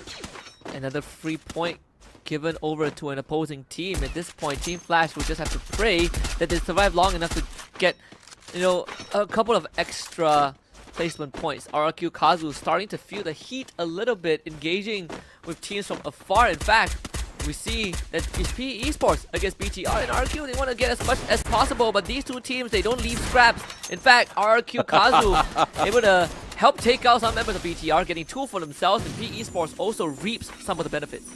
Won't be surprised if all those elimination will not have that much damage because of them stealing all those elimination. But RRQ now being knocked, or their doors being knocked in by Borneo United after so many times and minutes that they have spent just waiting in there in both of this compound. But they have backed away. PE Sports will be rushing in. Not quite sure if this is something that they can be ready about, but Wang will be taken down. And here comes the rush. Once goes down, RRQ rushes in. And Don't Cry and Ma in a 1v1, and unfortunately, Don't Cry steps on the mine laid out by Dudes earlier on, and this is going to spell the inevitable end of PE Sports LBT against Abai. The Wonder Child of RQ will do it again. PE Sports wiped out. PE Sports eliminated at 9, and we still have 8 teams that is playing. We have lost sight of Borneo United, but now it is AG Global who's putting a lot of pressure on them. No, it's Heavy who's putting a lot of pressure on them, and they will be jumped by AG Global because they need a place to stay in. And that is saving grace for Borneo United right now, as well as a huge chance for them to save on resources because of Boulder and the buildings that they have to cover them as they wait for their chance. Yeah, BRU summoning AG Global to do their bidding, right? To stall out Heavy. A coincidence, but a very welcomed one as AG Global loses 2 members, unfortunately, to their hitters. It's Heavy. Dude lands right in front of them, drops 2 glue walls to cover the left side of the angle. Here comes the retire rhythm. Dude needs to really put in the numbers, but unfortunately, Fires is here to spoil the fun. So Dude isn't happy with that, takes him out first, and needs some time to heal back up. Todak out in 8th place. Off screen, a double nade from VSJ. Heavy getting pincered from behind.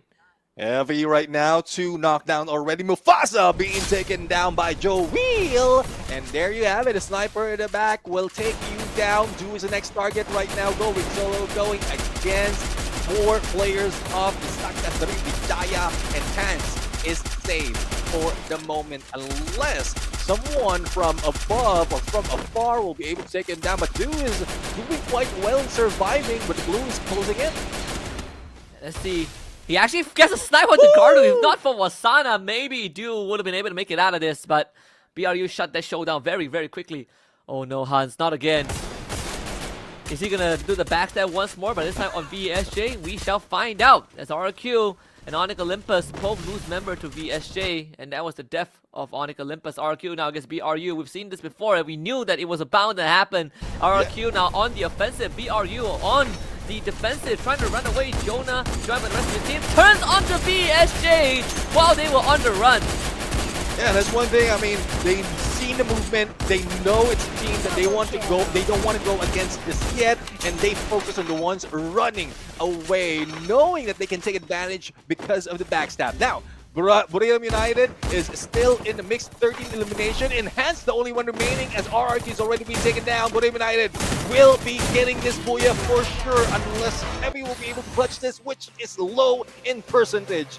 Finally, once again, Buriram United has taken that booyah after 2 times of second place. Finally, they get the spotlight on them for today. And Hans once more trying to repeat what he did in game number 1, but BRU this time were more than prepared for his shenanigans. No more backstabs, no more denials. BRU getting the win, and RQ getting wiped out off screen as well, right? VSJ got tagged by BRU, and they rotate. BRU started running away from RRQ, in fact turning their eyes onto VSJ, and this whole triangle of engagement ended up having RRQ being wiped out by the combined efforts of VSJ and BRU instead. I mean, it's as we can see on our perspective right now, Buriram United is focused on Saka Sriwijaya, but one player, if not two, is already shooting at RRQ, plus the distraction coming from BSJ, and that threw them off guard, and that made Hans survive that encounter, thus taking that second place. But once again, Buriram United finally, well, we've seen them awake already. They haven't grabbed that booyah just yet, but finally taking that first spot right now, and it's just time that they will be taking number 1 in the overall standings. Just BRU stuff, right? They take their time. Just the famous, I think, Chinese movie, the Chinese saying, crouching tiger, hidden dragon, you know, hide your fangs, bide your time. And BRU is the true embodiment of that. Never in a rush to make a move, you know, gone were the days that BRU used to run at every team they see and drop a 30 bomb per game. Not anymore. They do it exactly. They still can achieve that, but this time more cold and calculated. Yeah, that would be a crouching Jonah, hidden Moshi. This way. I mean, it's deadly. It's deadly. If again, once everything is quiet. If a team is quiet, it means that they're planning something that is not good, and that is what is happening right now when Buriram United is silent for the first half of the game. We were talking about that with chat out there, and again, they do agree. They have this is proof. This is proof that they can stay quiet in the first 10 to 15 minutes of the game and then grab that booyah, or if not, like top 3 overall. And speaking of top 3, 100% by game number 3 on a top 3 percentage. Yeah, same as RRQ Kazu, right? These two teams could not shake each other off. It's either RRQ Kazu or BRU. Both of them have actually gotten a booyah at this point of time. RRQ got it in round number 1. So overall, the top 2 consistent teams are still up there. And for BRU, they're telling everyone, don't mistake silence for weakness, because that is the complete opposite for BRU. More time to cook something up, and more time to plan for the execution. But guess what, Misa fans? We get to head back to Thailand with Misa, as she will be with BRU to ask them what brought them that booyah this round. Hello, welcome back to the interview session. Today I'm here with... วัฒนาครับ Okay. I think you're still a bit sleepy, but it's okay. So, what happened yesterday was Get High told us that he was still sleepy, your team was still sleepy, that's why you didn't get booyah. So what happened today? คือเมื่อวาน Get High บอกว่าเมื่อวานง่วงมากก็เลยยังไม่ได้บูย่าสักทีกว่าจะได้ก็โอ้โหเกือบจะจบวันแล้ววันนี้เป็นยังไงบ้างคะ ก็วันนี้พวกผมก็กินพร้อมกินแบบมาเต็มอิ่มเลยก็แบบนอนหลับเต็มอิ่มเหมือนกันก็เลยลั่นๆนะครับวันนี้ Alrighty, got enough sleep, got some food, that's why they're so good today. You can count on them for sure. Next one, how to be a pro just like you. Can you tell the fans, please? ทำยังไงถึงจะเป็นโปรแบบเราแบบยิงลั่นๆแม่นๆเก่งๆก็ก่อนอื่นเลยก็ต้องมีแบบโทรศัพท์ที่ดีครับแล้วก็ฝีมือมันก็ต้องได้เลยครับถ้าไม่ได้ก็ยากนิดนึงครับสู้ๆครับ Alrighty, mainly you need a good phone. So better get a new one. See in the corner, right there. And you need to have a good aim also. That's the point, right? can you show us the very famous Egyo the cutie pinch โชว์แบบหยิกแก้มให้แฟนๆดูนิดนึงได้ไหมคะโอ้โหเห็นมีแฟนๆหลายคนมากชอบแก้มเรามากเลยอะไรอย่างงี้แบบหยิกแก้มโชว์กล้องสักนิดนึง That was a cutie pose. Okay, guys. ไม่ปกติเก็บให้แฟนหยิกคนเดียวครับ Oh, he only kept it for his girlfriend. Sorry, guys. Sorry. Only for his girlfriend. Okay, on to the last question. Is there anything you'd like to say to your fans, like fan? ก็ขอบคุณมากครับที่แบบยังคอยเชียร์พวกผมถึงแม้ในวันที่ผ่านมาฟอร์มพวกผมก็ยังไม่ค่อยแบบได้มาตรฐานเท่าไหร่ก็วันนี้เอาบูย่ามาฝากนะครับ Oh, okay. Thank you so much for keep supporting him, and thank you that you're still with him. So we'll get you Booyah for sure. Thank you so much for the interview session. Now let's get back to the shoutcasters. Bye. I think that last message is not for just for the fans. It's for the girlfriend. Yeah. Thank you that you're still with him. I mean, he's cute. He's cute. But you don't want to meet him in the battlefield. You don't want to see him in the battlefield. But for the fans out there, Jago Tabsavira, that is when they wake up. It is their morning, and it is high sun for Buddha United at this point. Top in the leaderboard a lot in terms of getting all those points and grabbing that buoy as well. And again, a big part of it is just BRU being incredibly good at shooting people. You know, they are well trained, but on top of having honed skills, it's just the understanding, right? The strategic approach to every single situation. And a lot of times, you see teams, they start panicking when they are outnumbered. They start, falling in a disarray when they are forced into open battlefields, just like that final circle we had. But for BRU, they knew how to utilize utilities, and I think the communication between the players were also on point. Everyone understood their roles. And then you have someone like Wasana, who is so deadly in close range that he practically is a one-man army. Dude, I mean, he is bringing back Andrew Awaken in the mix of massive skill. And this guy is really buffed up, tanked up to be in the rush. Also, still wearing that Tatsuya. He's not letting that go. I don't think he will be getting the Oscar just yet unless he knows that it can be beneficial for them. But it's working. It's working for them in the mix. Now, for the rest of the team, the Kairos with that breaker mode, or a defense breaker rather, that would switch up the EP with the Koda as well as that Nairi and that Joseph really helped Jonah to back them up, and of course back up of Get High with the Cassie and the quick pick up from Tiva and a little bit of healing from Olivia.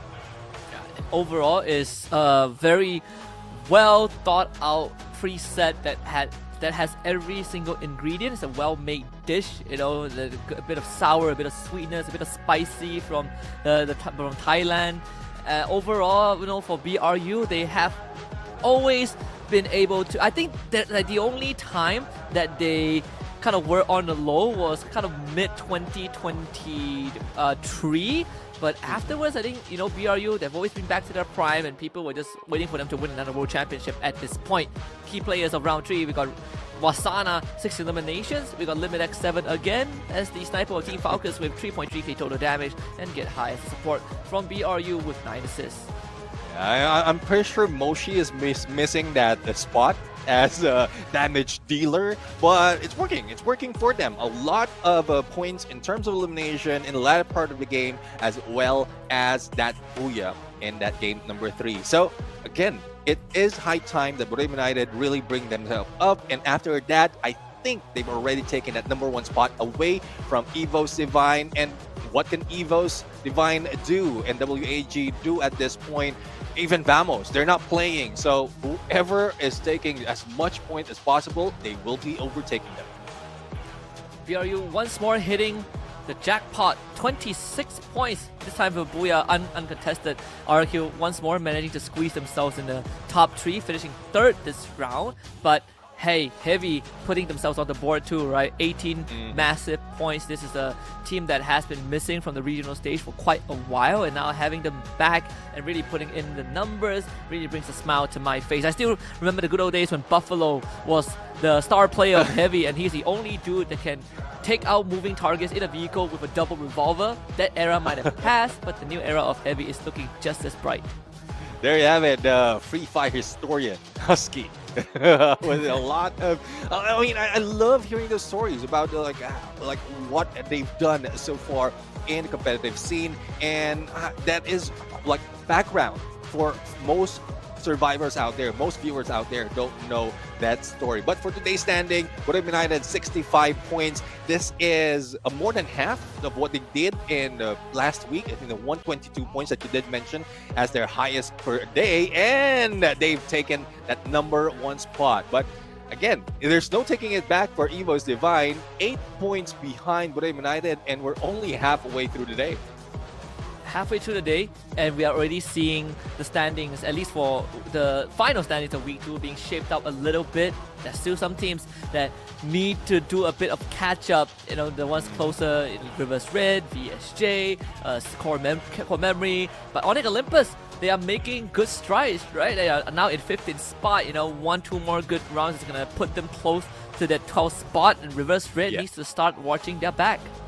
Yeah, I mean, Reverse Red will be taken down a little bit early once again. There's a huge chance that VSJ will be able to move back up because it's only 16 points behind them. But how? How can you move up? It is with Samsung Galaxy S25 Ultra with highest performance in terms of gaming phone. This is one thing that will help them and the players out there, even you viewers, to get in gaming mode at this point with the next generation Snapdragon 8 Elite Galaxy processor, as well as enhanced Vulkan engine and improved ray tracing technology. It gives you more smoother gaming experience as well as lifelike graphics that you will need to get those shots. Yeah, I was telling AJ that, can you imagine we now live in an era where there's ray tracing on a smartphone? that thing used to make your computer smoke, but now Samsung, they have innovated themselves. They have gone above and beyond. They're way ahead of their time, and that's what we love about technological advancement. Let's talk about the schedule, right? We're gonna go from Bermuda and advancing to Purgatory next for round number 4. And so far, today's storyline has been BRU RQ being the constant, and everyone else being kind of the elements that affect whether these two teams end up on top. Yeah, and it's one thing though, and let's see if this is a turnaround for some of the teams, and we're talking about Team Falcons. Out of this group, A and B, Team Falcons is #1 with 60 points, and there you have it. GOW will not be playing today, but they will be followed by Royale United. And who's next? It is Team Flash in there, but Team Flash is not looking flashy at the moment. They're really shorting out in terms of surviving longer in the game. Oh yes, I think, like, even when we look at Team Flash today, it has been quite a, you know, mediocre one, right? Like, they got up to incredibly slow start, getting wiped out by AG Global in round number 1. But then when we look at the rest of the rounds, it's quite surprising that throughout everything that AG Global has done, Team Flash is still ahead of them in points. Yeah, I mean, they have done so much in terms of survivability, but the passiveness coming from AG Global is not like working for them. In terms of elimination, yes, they had breached that 100 spot, but 114 compared to what we've seen the other team has done, and though they're focusing on placement, survivability, they're not really living up towards the final 3. So hopefully they can get that balance to be able to be aggressive, to survive longer, and get top 3 for the next match. Yeah, hopefully. I think for this Team Flash, they really got to start thinking ahead and how to play out these rounds, because apparently, or at least from what we can see, they struggle so much in that early game, right? And it's one of the few phases where you don't really need to kind of pull your hair out about a lot of stuff. Teams are not going to get aggressive unless provoked. And Team Flash, the fact that they are getting caught out in rotations, they are getting into these, you know, hot drop, they gotta somehow change that because that is what's stopping them from advancing. It's just going back to the basics. I mean, for some of the teams who are not being successful in the aggression, and we've seen that from Bigatron Esports from the past, we've seen them really slow it down because like the elimination is like eliminating the top dogs is not working in their survivability. And so they turned it around and they managed to get a few more points in most of the engagement that they have. So hopefully that is what Team Flash will be doing. Slow it down a little bit because we know they have the firepower. And then once they have a comfortable placement, then yeah, go ahead. Whoever you face, take them down if you can.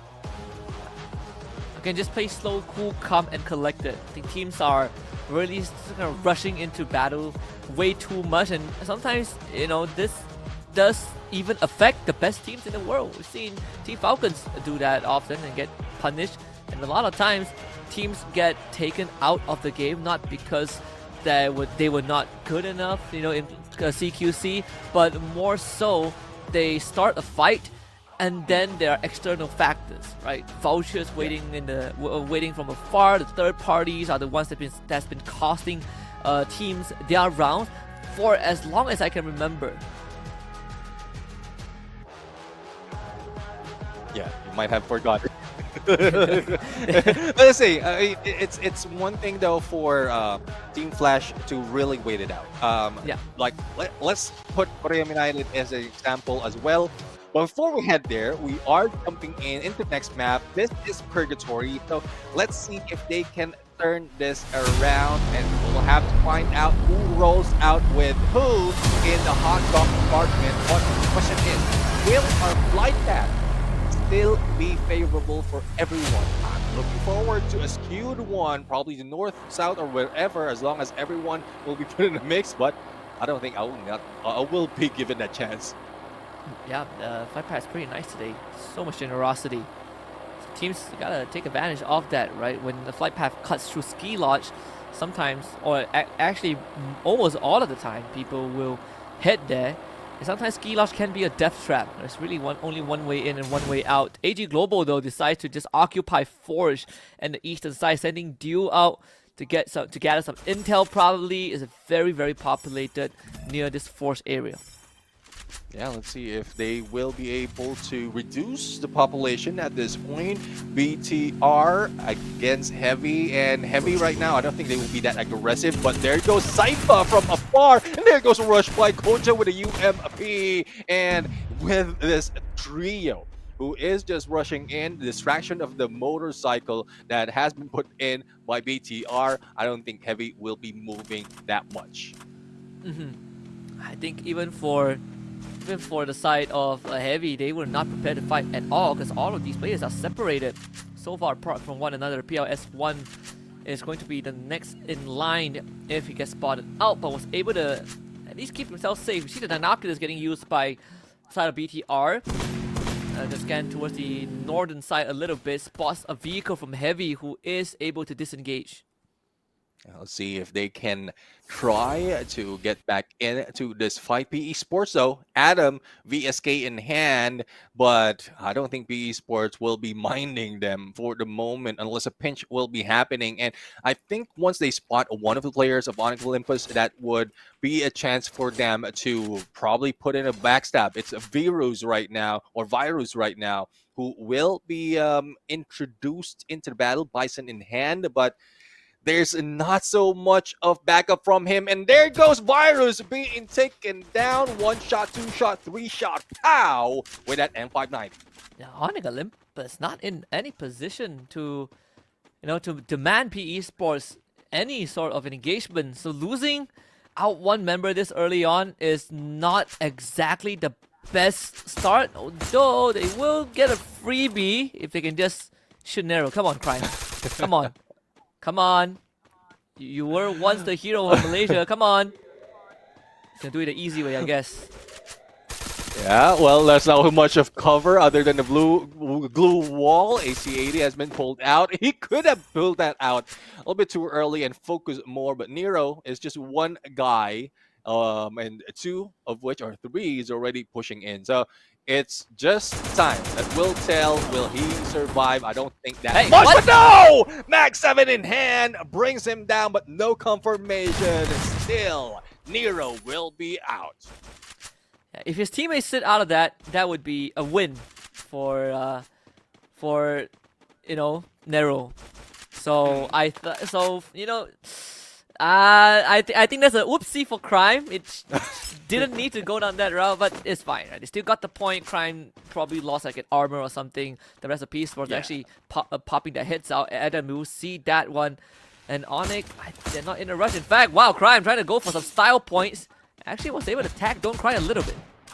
Yeah, I mean, it's not targeting really on taking it down, but yeah, that is the ideation. Now, Nkang and LBT being shot at. Vehicle gameplay will not work for that takedown just yet, but no! Adam being taken down, P90 from afar, and I think Onyx Olympus needs to stop the chase because in time they will be caught off guard and some other teams will be backstabbing them. But here comes PE Sports, LBT, and Nkang. There goes the Rebel Rush, and Sairu will be taken out. Again, the P90 making it work.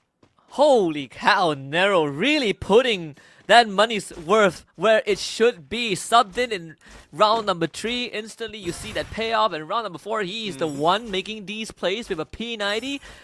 Well, the next contender is going to be VRU if Nero sees them. But in this case, I think you just run not too far though. Jonah did get him. Yeah, we're seeing, and then like, I'm not surprised. I thought Virus has been there, but Wings needs to sit this one out. Thus, he will be subbed out. Guns, though, will be taken out because a nade, a God nade, coming from Team Flash and Gardu also flying in. But they will not be getting so much in here. I think 2 players or 1 player did get a few resources. It just will be cleaned up by the rest of the team. BTR and Todak, Ski Lodge, the blue is closing in and Traps has been taken down. Videls will need to buy them back out and as well as tank the blue to survive. Let's see if there is they bail out. I think right now, for the side of Todak, every time when you're stuck in Ski Lodge, or at least if you are with Todak BTR, when you're stuck in Ski Lodge, and the circle starts closing in, it gets quite dicey, right? If you're indoors. BTR saying a prayer for sure. No contention, no obstacle. For Onyx, you can't say the same. The obstacle is a mobile one. Wasana just leading the charge. Here we go. 1v1. Virus actually wins that one now. Gotta get the takedown though. You need the confirmation. Virus will try to get it, but BRU makes sure that is not gonna happen. Wasana gets back up. That's one thing though. I mean, M1873 in the hand, or M1887 rather, in the hands of 1 player that can take down Wasana. But that was a surprise though. He was not expecting someone hiding behind the vending machine. But that is a feat already. But surviving an onslaught of Purim United, that's a different story. Reverse Red right now showing up after a few moments of silence of being taken down earlier. Now Don't Cry being chased, and PE Sports is not getting any luck. Reverse Red, lose Saming, and let's see if PE Sports can do it, can pull it together without Nero in the equation. Ice Grenade just to zone out. A bit of that open field. PE Sports really getting pushed back slowly but surely. Again, explosives being thrown out. Nero actually is around, but he's afar. He's doing a separate job. He's doing side quests, taking out Todak members, while his teammate is engaging with Reverse Red, but they're holding on very well. LBT with a double revolver right in the heads of Reverse Red. That Deagle paying off, and LBT with the P90, Nero's signature weapon right now, will not be able to pull through, but damage is dead. It's done. Kill. Yeah, it has been done. I think LBT has lost all resources, like a sliver of health, and it's not moving up. You know what's happening. He used up. They used it up already, and it's because of the revival spree that happened for their team. One at a time, they are being taken out, revived, and they're just spending all those resources. And it's time for them to stay safe. But how can you be safe? 12 teams still remain, and we're getting into 3rd phase. Team Flash under pressure. BRU This is the first time today that they go on the offensives this early on. Dudes, in fact, will chip in too. It's them against Team Flash. So BRU might get more than they bargained for. Wasana breaks into the bunker, checks it out. No one's there. Team Flash, all of them flushed out of the hidey hole. See if they can get back up. Team Flash right now. The Zom, who's received a lot of damage, flies away. And Wasana is trying to spot them, but as Get High gets knocked down, needs to be picked up so that they will not have to lose his resources. It's RRQ who've dealt with them. And this is the same story, pretty much the same story that we've seen earlier. They know, or they've been using their tactics to know their specific position, where to place themselves, and they end up seeing each other. Right now is Huang M in this triangle of a standoff. Crime MKS on one side, RQ Kazu on the other. It's a double stack of 18 here and 5. They're gonna start firing. Huang M trying to get away, chip damage. Left, right, and center. Abai finds the knockdown. 5. RQ will reunite in just a little bit as they clock in their first point of this round. I think they just Wang and just buy time for revival for the rest of the team. Team Flash not looking good in terms of the challenge though, but for Team Falcons, team that has topped the board in this map, is doing quite well. The Giant Slayer paying them back, and Bigatron Esports being taken out on the 12th spot. Now, Team Falcons 3 elimination already, and it's pretty much like pro tactics, being silent and then waiting for the perfect moment before they make that noise. And Team Falcons looking a lot more better now. The fights have been going their way. They feel a lot more composed, no third party, and that is their environment. Team Flash gets a mass revive as AG Global looking to lock Team Falcons out, make them stay in the blue, swim in that pain a little bit. In fact, they are willing to push on forward. The glue wall melters will expire. Chinoi will start backing off as utilities gets thrown out by AG Global to 14 Falcons to that engage. And Team Falcons, they accept the invitation. In fact, Karoro backs off to look for a better flank angle. Potato exposed as the glue wall goes down. Deal with a good snipe as a follow-up. Potato, no time to react as he gets punished. Peter, second in line. That's what I'm talking about. If Do is doing it, and then AG Global will follow suit, and Team Falcons, as much as we want to praise them even more, it's not showing up that much, but another sniper putting a lot of pressure on them. This is just sniper advantage that we are seeing. Talking about VSK is just not working for him just yet, so they need to fly away, and shots after shots, and there, through the skies, the Falcons has been laid flat in the 11th spot. Well, it looked good for Team Falcons at the start, but a bit of a, I think, forced error. And you gotta commend the brilliance of AG Global, making Team Falcons commit and then pulling the rug right under them. AG Global with 8 points just now. Team Falcons will have to sit this one out. BRU on the rotation, Todak on the north, Onyx Olympus on the both east and west, but they are heading straight for the river, and that's where Heavy is. See, Heavy right now will receive a heavy barrage of Brew Blood. 4 eliminations on the bag already, and they need to be tactical because they will be facing Onyx Olympus once the gunshot ensues, once the noise happens, and we'll have to find out. We'll have to find out if this is something that can be finished off quickly by Borneo United. Just statistically, Heavy should be an easy prey, and that's why they are running away. Well, one of them got away. The rest all shot down. BRU went duck hunting, and they got 3 free points. See, I mean, 3 points, 3 points for them. For AG Global, we were talking about them not being that aggressive or not really surviving that much, but 9 elimination make that 10 elimination for AG Global, and they're still a complete squad. Only one has felt that revival, and they're just challenging everyone from afar. As mentioned, if Do will be able to put in a lot of damage from afar and then follow suit with Baros, Chinoy, and the rest of the team to be able to take them down from a distance, and that is what's working for AG Global. But for reverse red against Todak, it's not working for Todak. Reverse Red has grabbed their 8th elimination. Aggression is back for this red team. Straightforward. Assault didn't really have to use much. Barely took any damage. 8 point in the bag. AG Global around the corner, but right in front of Reverse Red. The RRQ who are in the circle. Don't cry. Getting shot at by Barros.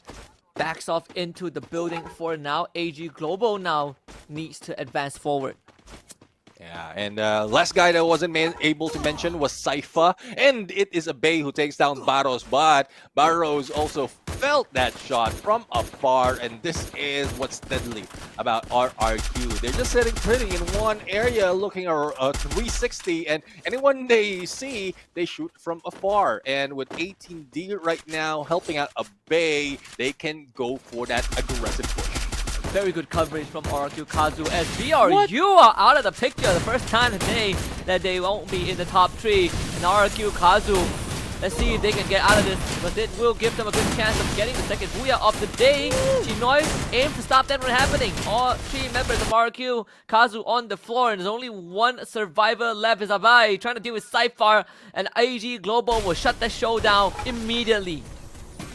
AG Global has been buffed. And they have 15 elimination already, but unfortunately for them, they've lost Ju, the guy that had been making it work up until this moment. Going against a Reverse Red 3v4 situation, they just need to fight them in a close quarter combat. And speaking of close quarter, it is a trailer, but they're receiving damage and not paying it back. Now, let's see if they can get away, because the reason why Reverse Red backed away is because the other teams are showing up on the horizon. Team Flash and VSJ also is the first time in top 4, and Dev actually blew himself out with the grenade launcher, so that is a bit of an oopsie. This fight will be forced to pause a little bit thanks to the blue wall blocking the entrance of this bunker. Let's see what plans that Team Flash has. What can they cook up while they are safe? It's quite funny because, you know, VSJ can't attack them, but they can see where Team Flash are at. And Reverse Red now shows up, and VSJ realize that they have a bigger problem. Yeah, it's one thing, no. Distracted by the safe. Team Flash right now can bring Reverse Red onto them. So it's either they back away or they just like fight against Reverse Red, and they're doing it. Gardo for the takedown against Diamond, but quick pickup right there because Nameless has the Tiva, and AG Global are the ones going down. And when we thought we are going to see them in the top 3, they had been taken down. But Team Falcons and Visaka Sriwijaya, I love how it's working out right now. They are part of it, but they need to go against the Reverse Red team. Let's see how long can Team Flash hold on down there, because VSJ have bigger fishes that they need to fry, which is Reverse Red, the only team right now in this final phase who has the whole squad alive. And VSJ, perched up on top of this bunker, have a pretty good chance of stopping Reverse Red. Again, Team Flash, they can be the difference maker, but both teams don't want to interact with them. Yeah, they don't want to meet up just yet. It's quite troublesome knowing that someone is overseeing what's happening. In the moment that you go in an engagement, they will take advantage. And Reverse Red are the ones keeping their distance because Blue is closing in. And this is why they are staying away. They will just capitalize on all the engagement that's happening. Team Flash has been eliminated, but Visaka Sriwijaya has no revival that will be happening, trying to go underneath the truck. And Reverse Red grab another booyah. Second booyah of the evening, the only team with 2 booyahs. And I hope this doesn't become a pattern where they get a booyah and get flatlined again next round. They got the first one in round 2. Round 3 was a no-show, but round 4 they show back up big time. And this is going to really add on to the points that Reverse Red desperately needed. But can I just sidetrack a bit and talk about Team Flash's death, who took himself out twice with the grenade launcher? If there's an emergency sub, I have a feeling it might just come from Team Flash. That's one thing, I mean, because of all the pressure that is happening on them, they were not expecting, they were not really focused on getting back, and especially with the grenade launcher. You know how sensitive it is. A few snipes And with that tight corner or tight spot that they have, it is bound to happen. But I love what Visaka Sriwijaya is doing, but they just waited quite longer, and they knew this is bound to happen. If they started it early, Reverse Red will still take advantage. I can't believe this. This was a disaster. I think Team Flash have a very, very good chance, but they handicapped themselves, right? Their biggest enemy was themselves that round. They've really, if you want to hold that grenade launcher, you have to make sure those shots, if they don't land, at least don't blow yourself up. That is not how you get points. It doesn't count into a point for your team, sadly. Apparently sacrificing yourself doesn't really benefit the squad. But regardless, congratulations to Reverse Red for the second booyah of this evening. The good thing that eliminating yourself, knocking yourself down, doesn't give you a minus points. Because if that's the case, then you'll be more out than what you're aiming for. But you mentioned about the transition of grabbing the booyah and not getting points, and then grabbing another booyah. It's not too distant from what Evo Zivine has done. Hopefully, they're not copying it, because 0 points is not good for Reverse Red. But if you're getting booyahs, well, not booyahs after booyahs, but more booyahs in a day, then there's a lot more that you can bring in terms of getting higher in the leaderboard. Yeah, I mean, the booyahs can win you tiebreakers, but it's not. But you know, it's not going to bring you far enough to be top one, right? Unless we go into the champion rush mode, and then they get the 80 points and the booyah. Then sure.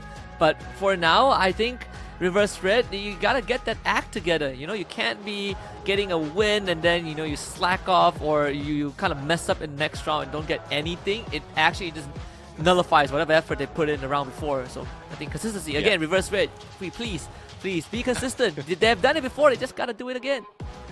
Yeah, same goes. I mean, let's see if they can be consistent. So far, I think they're listening to us, or probably the same stories being told by the coach or the analyst or whatever, because it's just not happening from the past. Now it is happening, and it's a good thing as well. Royale United has been eliminated a little bit early.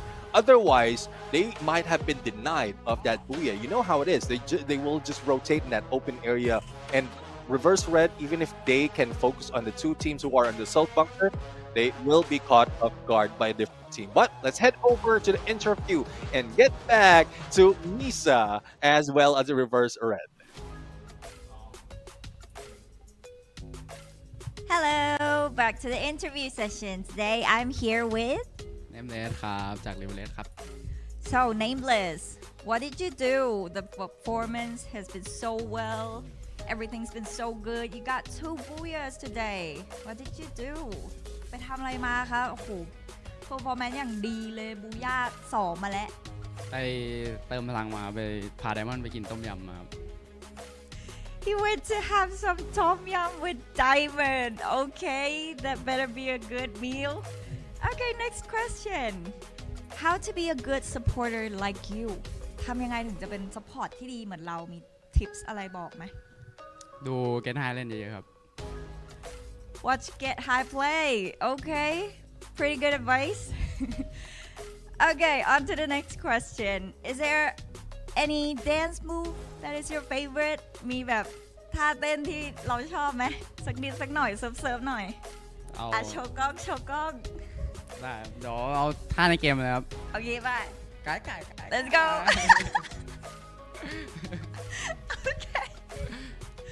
Okay, guys. Last question. Is there anything you'd like to say to the fans who are watching right now? ครับก็เต็มที่ครับ He'll do his best. Okay, please keep cheering for him. Thank you for the interview session. Now let's get back to the shoutcasters. Bye. บ๊ายบายครับ Kai.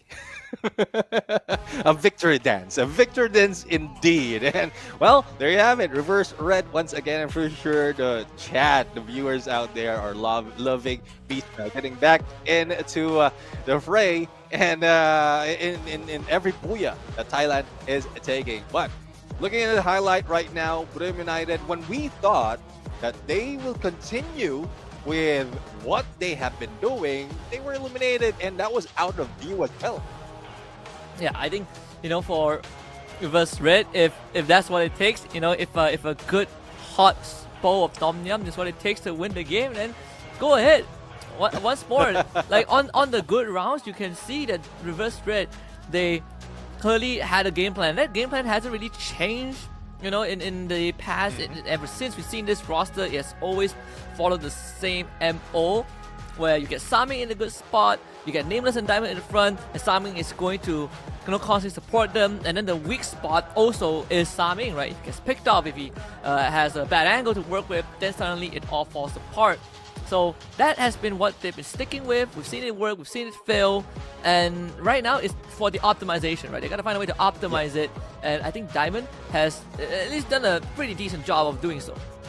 Oh, definitely decent indeed. 5 elimination, not so much of the damage because it's 2291 in damage, but they really took advantage of a lot of teams who's battling away from them. But looking at roster, I don't think there was any change from here. But earlier on MVP for Diamond, he was wearing that SKS, so that's a good help as well for Saming, who puts in a damage from a distance. So that's what they're trying to do right now. And similar to what we've seen Brave United 2, like having snipers or marksmen for most, if not all of the players, can bring them so much elimination before they get in up close and personal. Yeah, and I think, you know, if anything, hopefully for Reverse Red, you know, they kind of keep that mentality, and, you know, just themselves that every single time they get into a situation like this, they just stick to the game plan, stick to the formation, and, you know, make sure that they constantly, you know, play around that game plan. Right? Keep Saming safe, and, you know, that's going to allow them to keep on landing these shots. All right, and there you have it. Across the board. This guy, when he pops off, the entire team pops off. 6 elimination, 4,377 in damage, and 8 knockdowns. It's just unfortunate that he was the first one to be taken out. Thus, AG Global didn't proceed that much in surviving, and they had to deal with a lot of teams in that smaller circle. But I love how Do and AG Global is doing, but hopefully it's not dependent or always dependent on Do right now, because if this is the case for AG Global all the time, if not most of the time, then they will be moving up on leaderboard. But let's not take away from Reverse Red, 14 elimination plus that Booyah with a total of 26. Team Flash as well, going higher in terms of placement compared to elimination. Thank you very much, Team Flash. We are loving it. Yeah, and Team Flash, you know, we have high hopes for them, and, you know, they gotta keep showing it. And I think they're showing up. Team Flash, we've seen what they can do. We've seen Team Flash at their best, and every single time Team Flash shows up is a very good, you know, feeling. They get to put up a fight. I remember there were periods of time when Team Flash was actually the biggest enemy of BRU, until the point where Jonah was specifically calling out Team Flash, and no, BRU was specifically targeting Team Flashes in round, and I want to bring that back, even though it's not the same roster anymore, but there has been history of brilliance from this team. Yeah, I mean, brilliant indeed. And currently, they are in 7th place. They are 22 points behind Team Vamos, who's not playing right now. That can be easily dealt with in a few more matches, because like most of the time, if you're not in a comfortable position, you will be pushed down, especially with the rotation that we have in grouping. So that is one thing that they need to work on even more. Not only that, it's because of the challenge that we have for these teams. Yeah, I think, you know, this has been shaping up to be pretty entertaining, right? Like, barring the fact that the top teams are still at the top, but seeing competition in the middle of the pack is something that we've been asking for quite a while. And right now, I think the teams are slowly delivering. I feel like we still have quite a long way to go regardless, but, you know, keep it interesting, you know, making sure that Thailand is not the only dominant team. That's what we want. We're going to go on a short break. When we return later, 2 more rounds to close out week number 2. We'll see you guys in a bit.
boost. Just what a hero needs.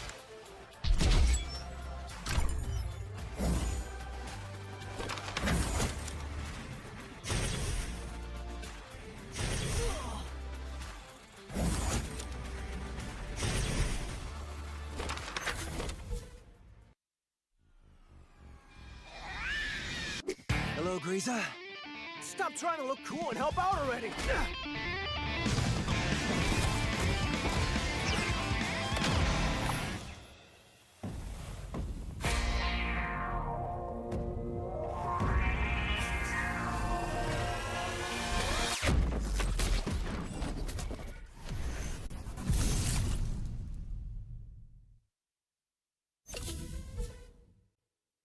In the ultimate test of skill and strategy, only the strongest will survive. Welcome to the arena where legends are forged. To claim victory, you must challenge your limits.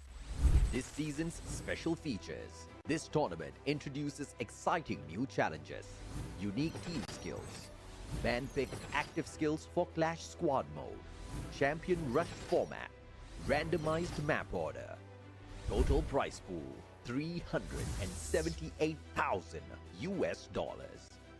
Warriors will battle for glory and the ultimate reward. Tournament format. The tournament features two competitive modes, Battle Royale and Clash Squad. Battle Royale, 18 teams, knockout format with 2 phases. Clash Squad, 8 teams in a Swiss stage format. Both modes culminate in a grand finals where champions are crowned. Knockout stage. This is where the battle begins. Survival gets real. Phase 1, April 25 till May 11, 2025.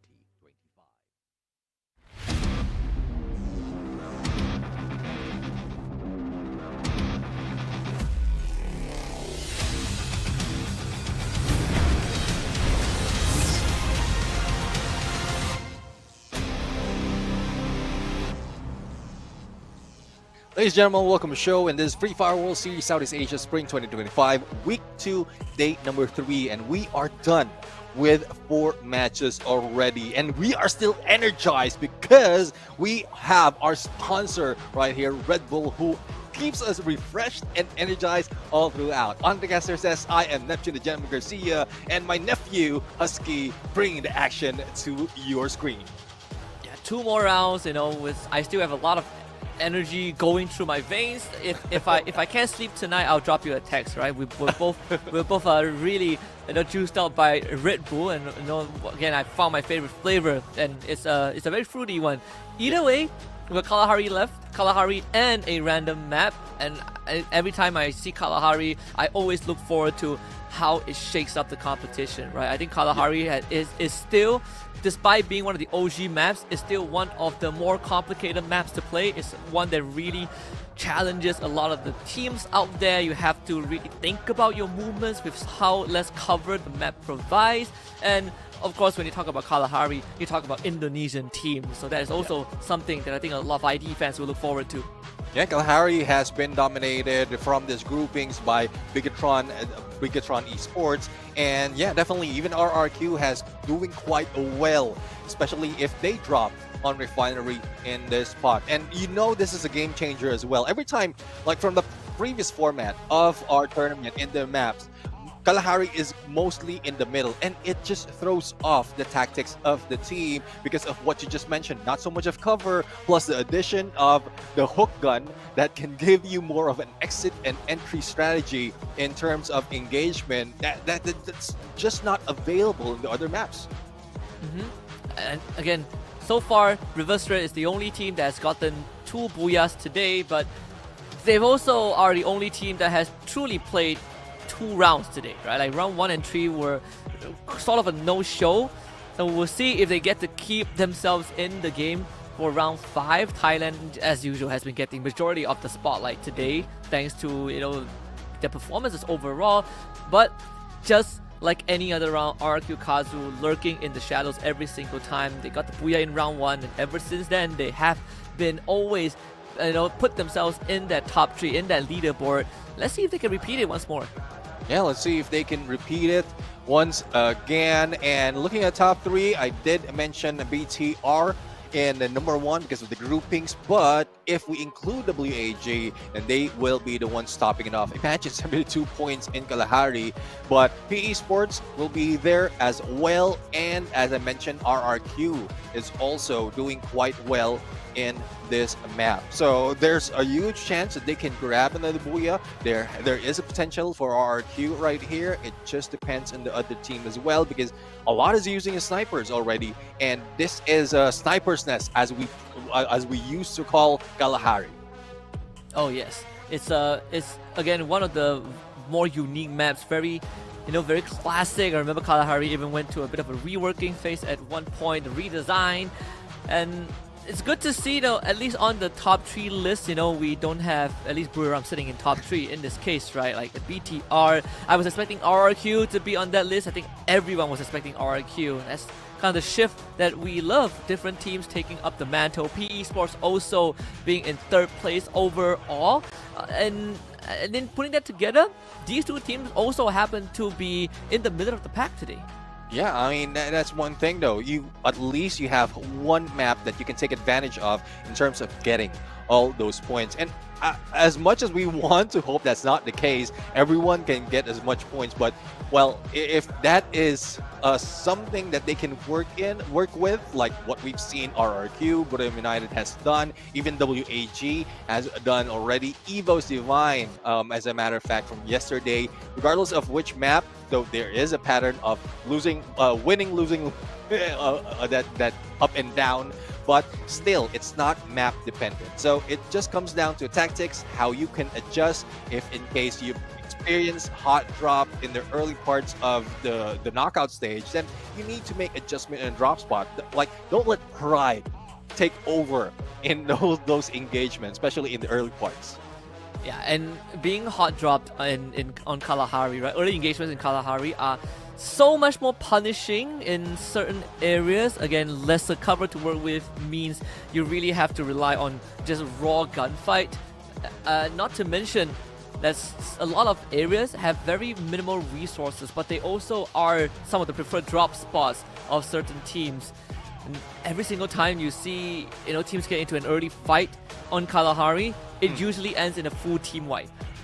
Yeah, I mean, because there's not so much of cover as you did mention, and again, even from afar you can be spotted, and we've seen the accuracy of the Z. But for PE Sports, well, I guess they really need to chug down on Red Bull, because they are being aggressive, they are showing up, and for the last match they might have been unlucky, but I think they have put in as much point as possible compared to the past. Or take it away, it's only 8 points in Purgatory, so they need to do more. Probably drink a couple of Red Bulls. Not quite sure how will that affect their sleep, as you did mention, but they can play CS afterwards. But yeah, I know that Lee's Nero has been on form, right? He came in during round 3 and he has been holding the team together. He got some some individual highlight reels. He's been getting some insane shots with weapons that are usually not meant for long range, like the P90. And so it's a bit surprising that with all that effort that they only score, not even double digits in the previous round. Hopefully in this round, the rest of the team kind of follow in Nero's stride and be a lot more in sync. I think that's kind of what PE Sports needs right now. Having every single player step up and not just one individual. yeah, definitely. I mean, it's a similar story from what we've seen on AG Global. If Do is stepping up, then the rest of the teams are doing well. Hopefully that's something that, well, can be replicated by PE Sports and exceeded at some point. So they use one as a motivation, they step up, and then they just rotate whatever team or whatever player will be performing well. And if that will be done to perfection, regardless, whoever has been taken down, you can still fight back, stand back up, and fight. Yeah, I think that is kind of the case for PE Sports, but I also can kind of apply that to teams, I think, like AG Global, even I think Team Flash, where there were a lot of times where you look at Team Flash, you look at Team Flash, Onyx, Olympus, that's early rotation, the members get split up and you get these isolated takedowns that felt like it could have been avoided, right? I know teams sometimes like to send up a scout, he goes down, you revive him instantly, but we haven't seen conversions from some of these teams, and that's what slows them down in the early game. Yeah, let's see. We are jumping into Kalahari right now. Going to get heated into the battle for game number 5. And let's see who will be taking advantage of the fight path that we're going to get. So far, it has been favorable for every team. But again, I'm still hoping for a cruel flight path, but I don't think I'll be getting it. Yeah, no. So far, it has been 0 out of 5. I personally like cruel flight paths. I think it's a different layer of challenge for these players, but I can also appreciate it being generous every once in a while. And in this case, it is just as generous as the one that we've seen. Although, if you like Oldhampton, Shrines, or Foundation, you might have to take a longer flight there. Doesn't seem to be any hot drops, which in of itself is already a pretty good start to the map. Yeah, I mean, we talk about how cruel it is in some of the engagement, but Okay, never mind. Sport. I mean, this has been happening for quite some time. PE Sports and Visaka Sriwijaya has been hot dropping each other, but again, hopefully it ends because both teams are not doing quite well. And if you try to take out, well, compared to VSJ, it is a PE Sports who's not doing so much well, so they need to move away from Mammoth and find a new dropping spot. But let's see if they can win this fight. It's a 3-1 split right now for VSJ, and it's Joe Wheel who's getting sights on them. But who's running in the mix? It's Reverse Red, who's very, very close. Oh yeah. Again, substitution for the side of Visaka Sriwijaya. Jens is now in, no more guns. See if this is going to help them, right? Like, we saw the impact of PE Sports making a substitution and how that has fared so far. You know, we see small improvements. You see Reverse Red having someone planted on the northern side of Mammoth. In fact, the whole team is now here. We might get a 3-way fight. Todak also making a substitution, getting Jojo in, and saw it being traps out. But PE Sports in an early engagement with VSJ. Now let's see if they will end it well. Reverse Red once again. It's just one player though, who I think it's one player who just stepped in here and getting some information. It is Diamond per se, and there's no sights of him being rushed just yet. But the moment that the engagement happened, Todak will be flying in. But speaking of flying in, AG Global are the ones going down. No fly in, no buyback for them. They will be eliminated, none other by Team Flash. 5 elimination for them, which is quite awesome for the early few minutes of the game. Todak getting that 1 point. Let's see if how they advance from here. Seems like it's going to be a wraparound to get PE Sports out of the way first. Reverse Red still standing by around the corner, but PE Sports seemingly forced away, at least forced towards the southern side of Mammoth. So that's going to be where the huge skeleton structure is going to be. And Diamond is going to get spotted out for sure. His back exposed. Bias goes for the hit. Diamond with the glue wall. Nameless providing support from down below. Saming spotted out. Videl's really covering a lot of these angles. I love the map awareness coming from Reverse Red, especially with Diamond, because the moment he shot at those above them, and I think that's PE Sports, he knows that backup is already on its way and they can stop them. Thus, Jojo has been taken down right here, and as well as, well, that is with the help of Nero from PE Sports, but they have received damage. Todak has received damage that stopped their hit on Diamond. So that is just one, I would say, part of the game that they need, or every player, every esports player needs to know map awareness and where to position yourself. Reverse Red now will go on the offense a little bit. Don't cry, actually getting sniped down by Exposy. And due to the landscape, the structure around Mammoth is hard to provide backup. Nero not even aware of that. Timing just drops on top of him and pops him. And PE Sport dismantled 1 by 1 by Reverse Red. That's 4 points already. That's the trouble of Kalahari. I mean, the elevation that you have, you're not spotted, and you can just jump down in there. hook gun yourself into a safe spot and spot an enemy or see an enemy as well. But let's see if Noki will be spotted as well. I think they will just pass by him, but Joel will be hunted by Diamond. Not quite sure if this is 1v1 that he will be going against, but no, it is Saming from a distance that would help them out, and VSJ Visaka Sriwijaya will be flying away. I think Sun Tzu once said a good angle is an exposed angle, and Kalahari is pretty exposed, so Saming is having a very good time so far.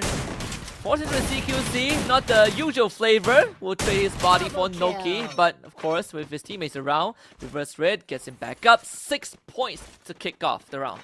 I mean, Charge Buster in your hand, definitely in a 1v1 you will win against an M590, but on a 1v3, definitely you will be going down. So Saming, despite of how accurate he is on those flicks, it's quite a tough call. But Charge Buster has been rarely used anymore. So let's see if this is a chance for them to be reintroduced. But Jojo back into the fray. XMA a takedown on him, and Visaka Sriwijaya will get that first elimination. Yeah, and Todak completely losing control of the situation, right? It looked good at the start, and then it went south pretty quickly. Obey actually ends up getting taken down by PLS1. Again, Kalahari, very punishing if you are not aware of your surroundings. These rotations have to be well thought out. VSJ losing 2 members just because they were not prepared for these hits. Reaching the sub, it's going to be Zenz with the hook gun. Purchase himself up top, but heavy on his tail. Yeah, inhaler action to be able to recover a little bit, and as well as give away to give chance for them to revive teammates. Joel will be brought back in, and the chase continues. Gens, after being brought in as Guns will be taken out, he is in trouble, stressed, I would say, because 4 players from Heavy is not letting go. At least he got one of his teammates back. And look who has just arrived. There is BRU. Oh, Gehai misses his footing. That's going to break his ankles, losing most of his health. Maybe that will draw the attention of a Heavy away, because if not, BRU might end up getting the last laugh, getting extra points on top of that crane too. Oh my goodness. I mean, this might be a saving grace for Visaka Sriwijaya, but I think Barodam United has their eyes just on him.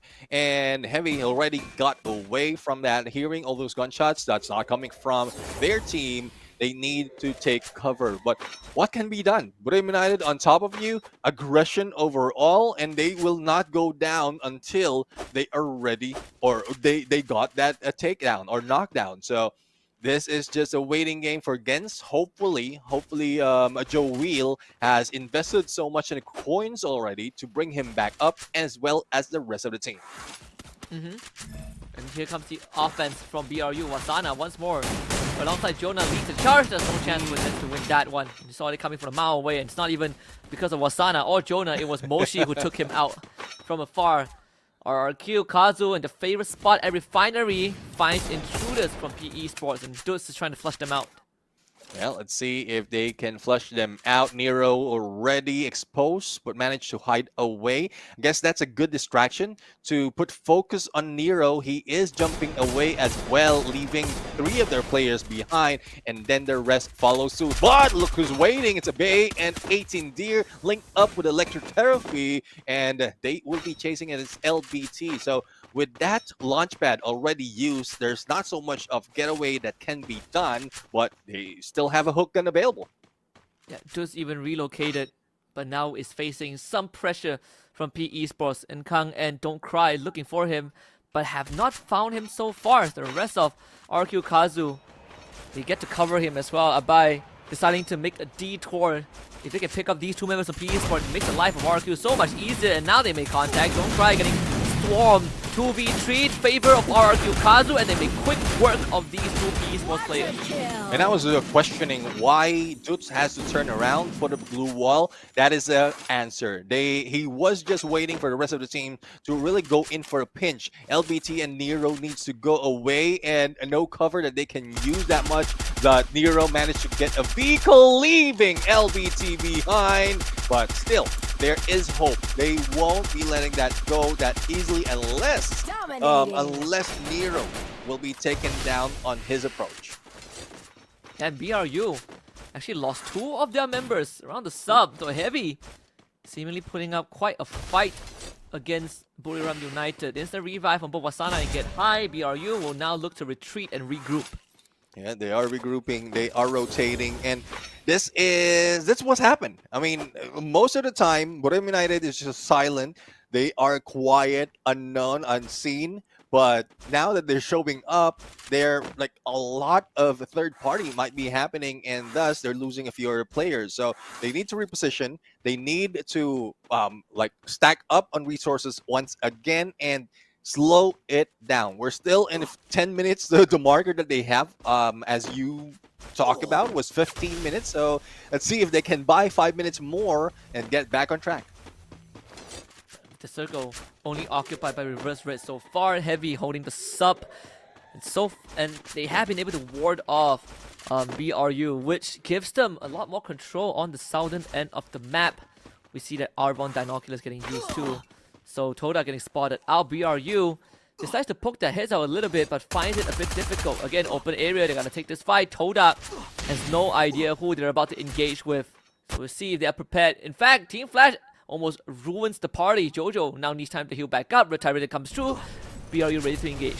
Let's see if the engagement will follow soon and give more points for Todak. This time it is Jonah. M590 for a takedown, but no follow-up. He can get away from the window. Jojo with a backup on the other side. Healing, but it doesn't work for him. Jonah has been taken down, and Get High will be stuck in here with 4 players already rushing in, but it will not slow down the team of Buriram United. The Wasana has been knocked down. Get High, P90 in hand, is still putting up the action, but with Moshi going alone in an open area, a takedown is bound to happen, and it is BRU taken out. Eliminated by the unlikeliest of Team Todak, takes them out in an honest 4v4. Of course, with the blue zone threatening both teams fairly, and that is going to give Todak a big boost of confidence. At least they've cleared the path in front of them into the circle. RQ Kazu now also getting shot at. Is PLS1 with the shot on Abai. This is not an easy fight for them to take. RQ Kazu needs to find cover first, as the Heavy has already got the drop on them. I mean, with Buriram United out already and RRQ Kazu still full squad, a lot of elimination, there's a higher chance that they will be grabbing this Booyah. But for Buriram United, I think they're aiming for the top, not only for the overall standings #1 spot, but that comeback for the entire week. And it's only 41 points that they need to get to be able to overtake Evo's Divine for this week. So hopefully it's enough, plus the last map that we have, because we know how it is, Pride, and how angry they will get on the next week's battle that can be deadlier for the rest of the team. Right, sometimes BRU, they go through these slip-ups, but then they come back 10 times stronger. Diamond getting an elimination on himself. Don't Cry getting instant blasted by Potato. So that is going to be 1 PE Sports members eliminated from the pool, removed, and Falcons with a numbers advantage will look to add on to the assault. There you have it. Cage being thrown, and Team Falcons displaying them. Back-to-back M590 in hand.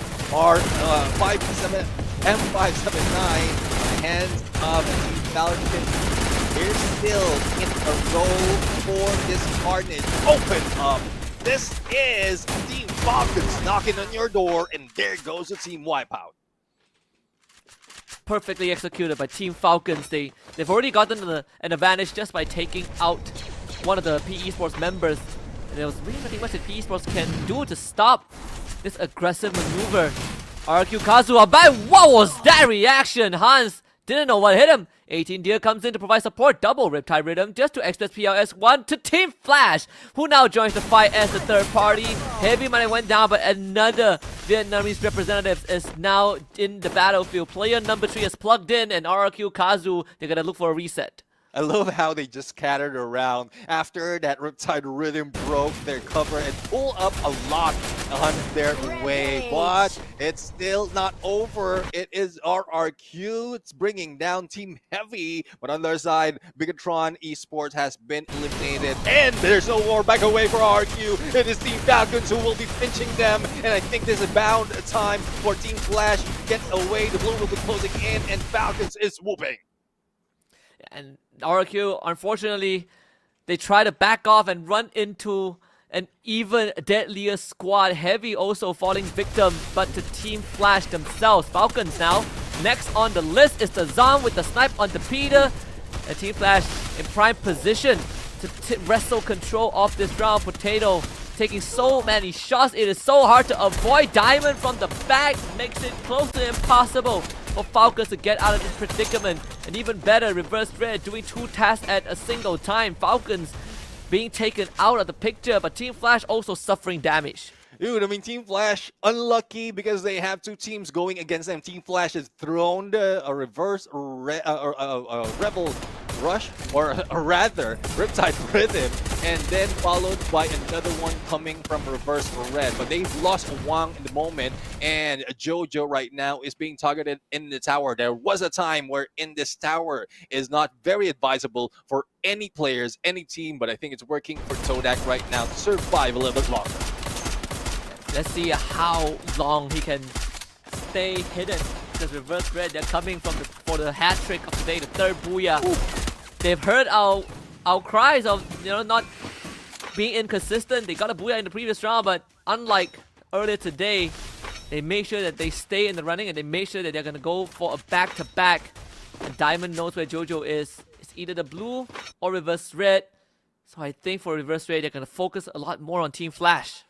Yeah, I mean, Jojo is trying his best to recover, but it is not working. He couldn't even get away from that blue. Now, it is a full squad or 3 players from Reverse Red going for the rush. And Death right now is a target. No backup onto the other side. And he goes down with the hand of Nameless. As quickly as that, Reverse Red grabs another booyah. And that's what I'm talking about. Reverse Red coming online, getting the third booyah of the day, 2 back-to-back ones. Unfortunately for Team Flash, they were outnumbered. They almost were able to, get something done, right? We saw the long shot attempt onto Sa Ming, but unfortunately, didn't do enough damage to knock him down. So Reverse Red was able to continue in full force, but good attempt from Team Flash nonetheless. This is what we're talking about. I mean, they were very tactical, yet aggressive. Because from the past, they were just passive, trying to do what Buriram is doing or what Team Falcons is doing. And they've lost touch of their signature, the aggression that they have. But now, they are bringing it from afar, just keeping their distance, but still putting so much pressure. Sa Ming is the one leading that fray. And as you can see on this feed, everyone has a snipe on there, whether it's marksman or a sniper. They are dealing it from a distance, and I'm loving how Reverse Red is doing right now. And Team Flash, though, they did quite well. They did quite better this time around, but it's just so tough going against a red team like this. Yeah, and again, you have to commend Reverse Red for the delegation of tasks, right? When Team Falcons was still in the lobby, Reverse Red, they were engaging with Team Falcons, but at the same time, they were also keeping an eye out for Team Flash, making sure that Team Flash also gets punished if they try to intervene. And this is this two-way attack that gave them the breathing room that they need. So Reverse Red really stepping it up and delivering the results that the fans want to them. Definitely. I mean, again, tactical. That is what one word that I can say for Reverse Red, especially in that Kalahari. Diamond, early parts, Diamond was just hanging back in there. He can get aggressive and get a few shots against the enemy, but they didn't. Just getting information, and then the moment that elimination is happening from both sides, backs away a little bit and shuts down a few of the PE Sports players, but he knows the rest of the team is already backing him up. A lot more highlights coming from Reverse Red, not only for the first spot, but also in that Booyah, and I'm really loving this side of Reverse Red. Yeah, this is the Reverse Red that, you know, is cool, calm, and collected, and they are showing the size of aggression that some people might have forgotten, right? And again, Diamond and Nameless, we know what they can do. We know that Exposé is a great support in the front line, and then you couple it up with the final piece of Sa Ming. Reverse Red is one of the few unstoppable machines with a unique playstyle that I don't think any team has been able to replicate in its totality. I like what I'm seeing from Reverse Red. This is going to shoot them up the standings for sure. Yeah, I mean, Reverse Red also had their signature aggression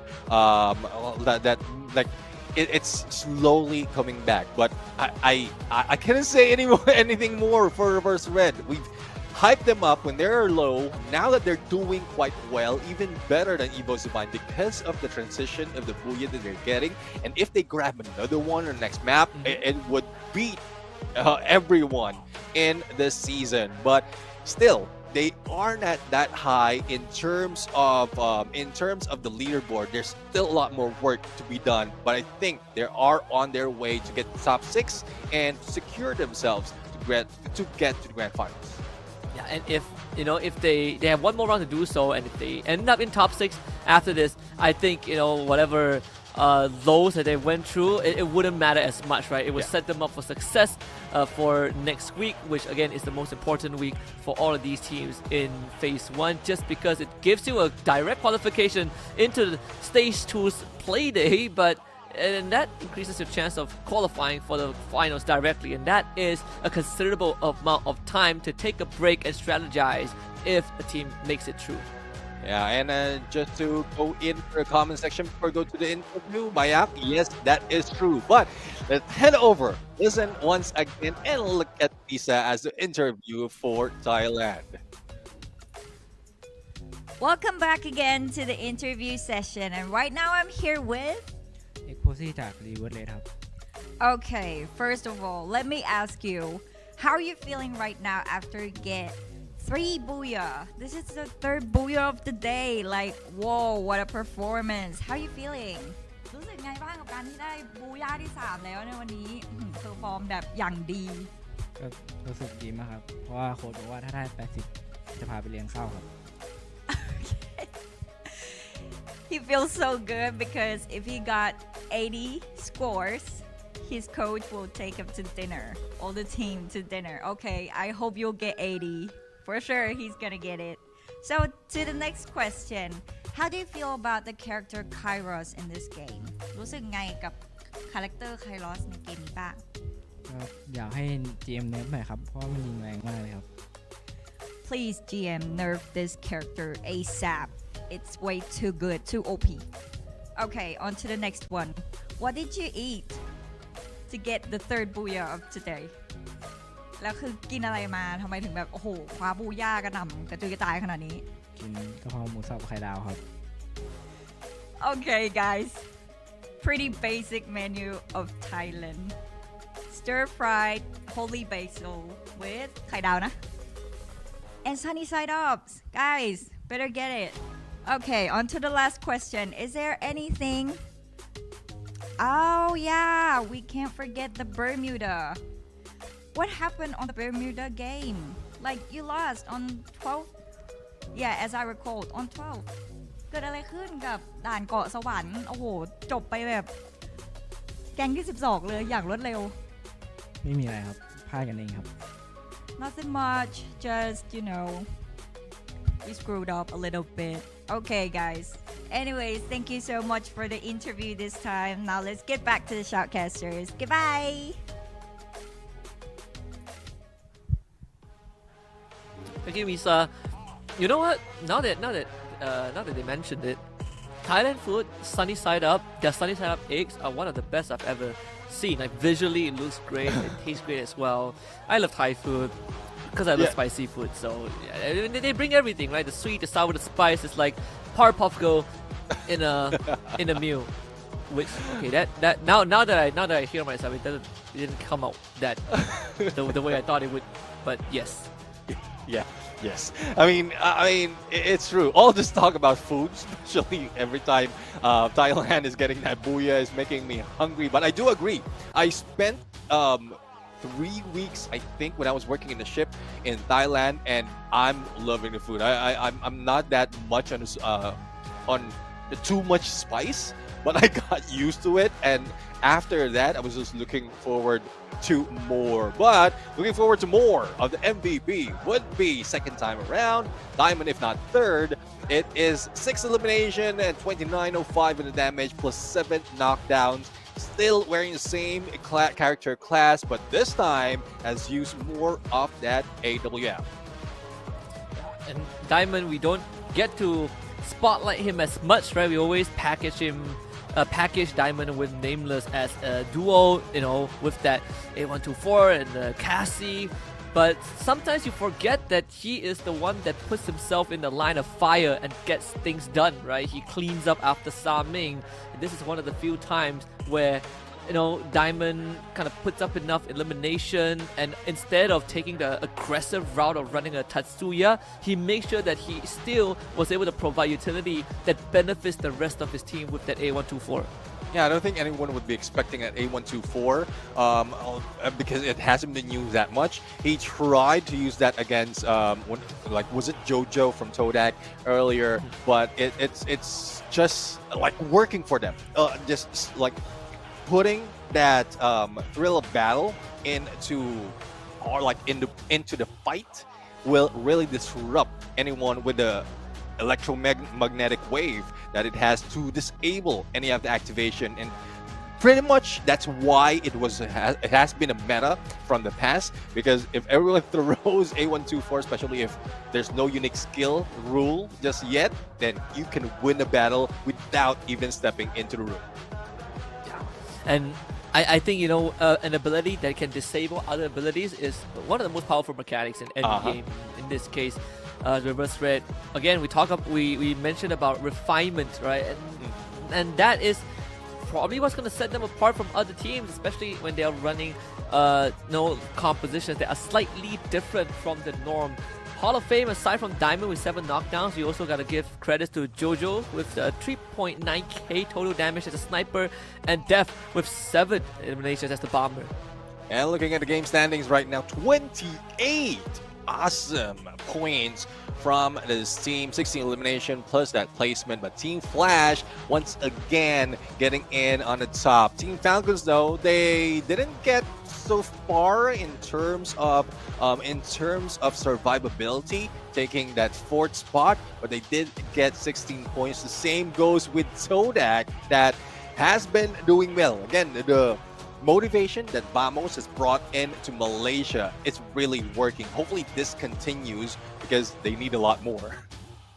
I think Malaysian fans have really hoped and prayed hard for a team to raise the bar again. It used to be Expand at the top. You know, we used to use them as a benchmark, but it has been a drought for more than a year, right? Expand also ran into their own struggles. So having Vamos take up the mantle and really show up big time in week number 2, I hope that this is going to, you know, fuel both Expand and Todak for week number 3, because to get a Malaysian team back on the international stage is going to be quite a historical moment for something that has been a norm for us for so long. Yeah, I mean that's something really that turned things into something better. But if you are playing Free Fire, fans out there, why not grab the Samsung Galaxy S25 Ultra, because you will be playing better because of all the stats right here. We keep saying this, the processor itself, the Vulkan engine, the ray tracing technology, and you did mention that from the past, ray tracing technology is like something that we didn't expect that will be used from my past, it was non-existent. So Yeah, I know the wow factor that this has. Yeah. Don't worry. We might be we are not that far apart in generations. I also came from the floppy disk era, or the good old days where your monitor has a visor, just like a motorbike helmet. You know, I miss those old days where you just flip phones and you have to actually go out and socialize. I think that is an element that has been missing for quite a long time. All right, and right now we're going to pick our random map for game number 6. The only question is, are we gearing away from Alpine? Because that has been done thrice already, twice for Bermuda. What would be next? Will this be something that would be beneficial once again to reverse red? It is Kalahari. A chance for reverse red to get that 4th. Oh boy, reverse red really. Gods are smiling on them right now. They must have done something right with their tom yum dishes. We might see the 4th.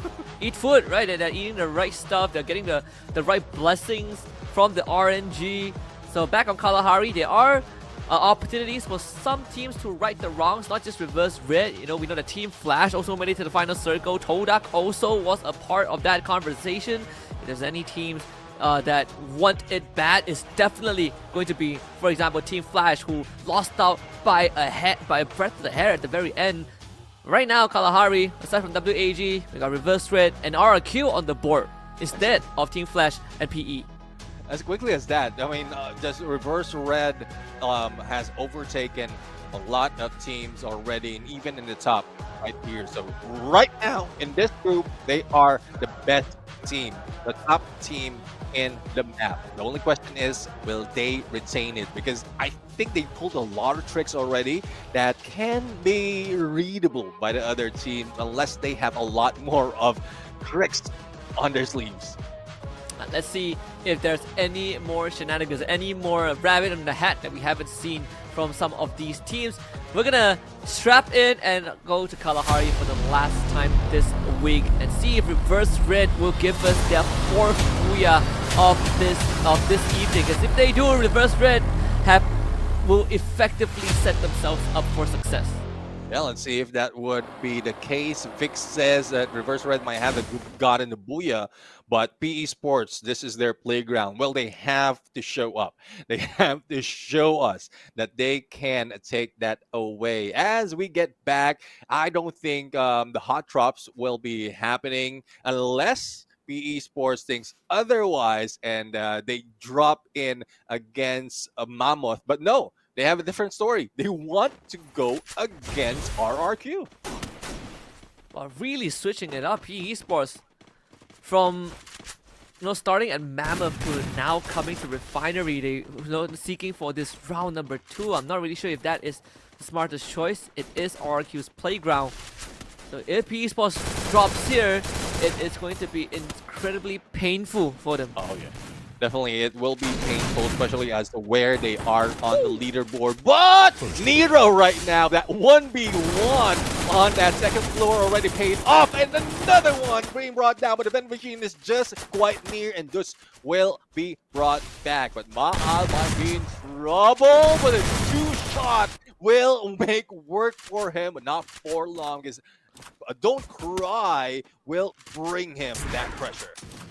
Holy cow, Ma'al almost becoming the MVP, but they're not out of the woods just yet. It's now Abai having to deal with Diamond. There's the A124, the grenade launcher almost blew him out. Abai having to back off and heal up 33 HP. The rest of Reverse Red coming through. Abai just cannot survive that.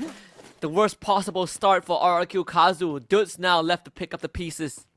AN94 for that takedown, and Dutz, after being revived, will need to slow down a little bit. But it's not over just yet. PE Sports managed to get away from Bisaka Sriwijaya, but I think they are also hunting him because of the gunshots that has been heard. But not only that, we have Onyx Olympus in this mix, so they don't want to be caught off guard. Thus, Bisaka Sriwijaya will be getting away. And Gardu right now, max 7 plus a Wukong, but it will not surprise. Diamond at this point, up close and personal on his snipe.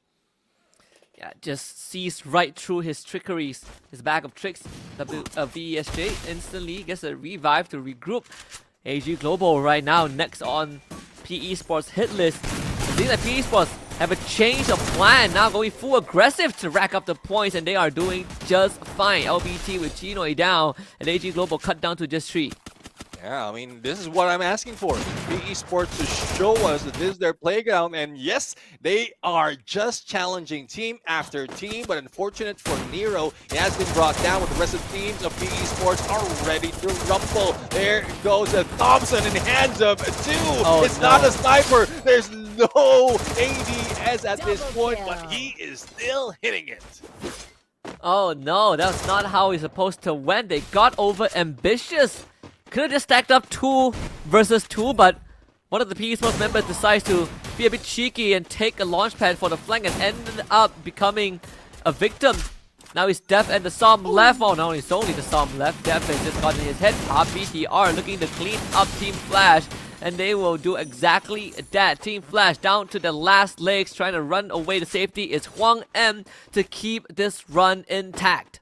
Yeah, I mean, he needs to survive, but proning will not save you. Kyong right now, think a backstab will help him, but no! There goes the hit from afar. XM8 once again. PE Sports will be eliminated, and that started off, or rather, Team Flash will be reduced, but PE Sports already eliminated from the engagement. Team Falcons right now in a battle against Heavy, where Peter has been brought down.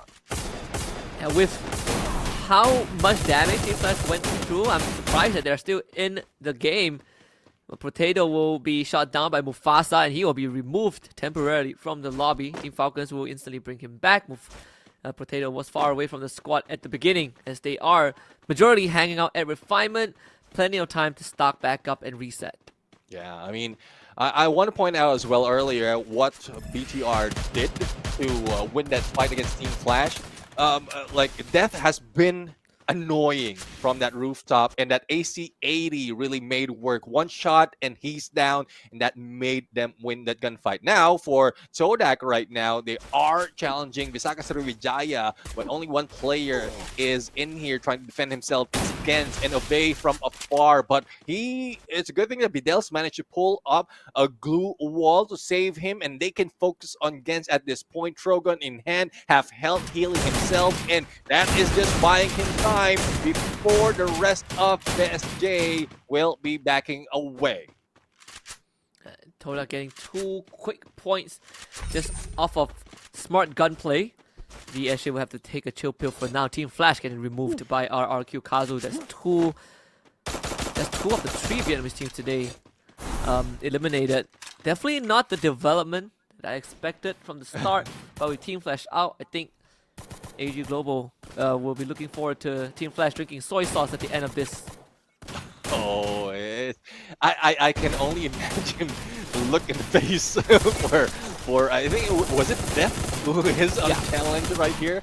Oh my goodness! But well, it is what it is right now. AG Global at this point is winning a few of this engagement. Nade thrown onto them, and Heavy will try to fight back. Do right now still Thompson action.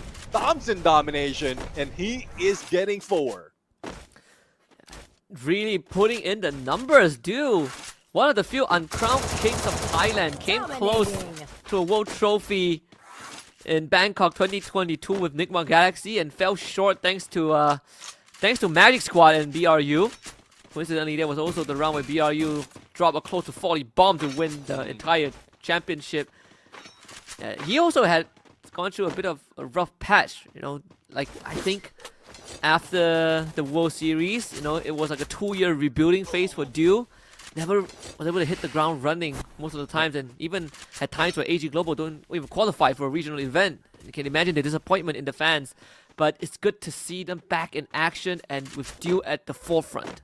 Yeah, I mean, that's one thing. We keep talking about it, that if Dew will be taken out, that is quite tough for AG Global to fight back. But as we can see, the battle points right now, AG Global already 3 points ahead. Team Flash, and Team Flash cannot do anything about it. So I guess we know the result already, and it is just the challenge to be done and dealt with. But speaking of dealing with, BTR is still in the mix. Cypher right now already in the rush into the flank. Let's see if this will change Battlefield on to BTR, who's being too aggressive at this point in all the engagement. Yeah, let's see if BTR can stop AG Global, who are on fire, who are on a very strong streak. Baros and Hanoi will be working hand in hand. Both are the members of BTR. Actually, that glue wall just for safety precaution, and Sci-Fi ends up getting picked off. The rotation timing a bit late from the side of AG Global. Now they try to salvage the situation, but Hanoi ends up getting knocked down again. Kyung really putting in the heavy lifting. Baros now challenger number 3, but they are just trickling into BTR. Not really the wisest of choice. Sometimes you just gotta call it quits, and AG Global did it too late. Q is the only one who got away. Yeah, it's a good thing that Zoo is the only one who got away, because he really is the one carrying the entire team. But it's not yet over for AG Global, and I think I need to stop complimenting a team, because the moment I compliment a team, they are being shut down. So I don't know how to do it. Hopefully that is not a caster's curse, but that is what's happening right now. The game number 6 is not working for them, despite of the replay of the map. Yeah, just very unfortunate, because we saw the disjointed movements of AG Global. They lost the fight and they kept going. You know, it's like save your buddy syndrome. You know, what it ends up being, you join your buddy in the lobby. Reverse Red now having a bit of a handful, but easily dealt with. They deal with Heavy, 2 more points added to the tally, and Heavy is still no chance. Yeah, I mean, it's still no chance. Only 1 remains and just waiting. But in the horizon, we've seen a glimpse of Buriram United. They have heard those gunshots and they have eyes on them. But they need to focus on the blue closing in as well. Because if Reverse Red is taking over, if I'm mistaken, this part that Buriram United wants to go in. And I think Reverse Red is ready for close range engagement. But they need to be cautious as well, because the other teams have a good sight, or a good line of sight on this position in command post. Sadly, Heavy is sort of stuck out in the open for now. AG Global will not move, and they don't have to budge. Sci-Fi even perched up on top of the command post tower with Vonic Olympus nearby. Let's see if they are going to run into BTR. It seems like they're both headed for collision course. Let's see if they will collide head on and crash and burn. That is something that they don't want to happen. But for AG Global, I guess a revival has been done already. I've seen Cypher already on that rooftop of the tower, and BTR as well has split up on a 3-1 split. Not quite sure if this will help them survive a little bit longer, because there's a lot of cover in this area, and third phase will be closing into 4th, and not so much of teams is getting close, especially with Visaka Sriwijaya also stuck from the outside. That is receiving damage from the blue as well as AG Global do. AG Global pretty spread out. So you do have Hanoi acting as the point guard, just making sure that if Visaka Sriwijaya wants to push in, he is going to be that first line of defense, but VESJ takes a detour. Hanoi will need to spend some time getting back up, and they also need to start making a rotation themselves. Or Kazu now faces off against Todak. Yeah, Todak surprisingly holding a good placement on themselves, and they're pushing RRQ away from this blue, and we've seen how damaging it is from the other teams like AG Global earlier, who keeps healing themselves up as they approach. And RRQ there's no different. They will need to find a different way, and they will need a lot of resources. For Abe himself, he already has 6. It's more of the skills as well as what they have to be able to survive and probably beat Todak, and I think they're doing it. Not going for the wraparound from the low ground. Todak very aware. Good situational awareness, but it's not enough to avoid heavy though. PLS 1 spoils the fun. And Mahao even gets the shot through the glue wall, the damage, penetration. And now it's a full rush. Noki desperately trying to hang on, and he's the last line of defense. And RRQ Kazu slowly pushing forward. Utilities, glue wall melters, ice grenade, everything that they have in their arsenal. All lobbed at Todak. The glue wall finally falls down. Noki will go down with it. Todak forced to retreat. Oh, this is why RQ is deadly. They know the terrain. They know what rotation can be done if someone will be gatekeeping them. And it's not the end of story just yet. They are feeling the wrath of a few players of Todak. They have the launch pad to deal with. And Jojo once again with tower gameplay.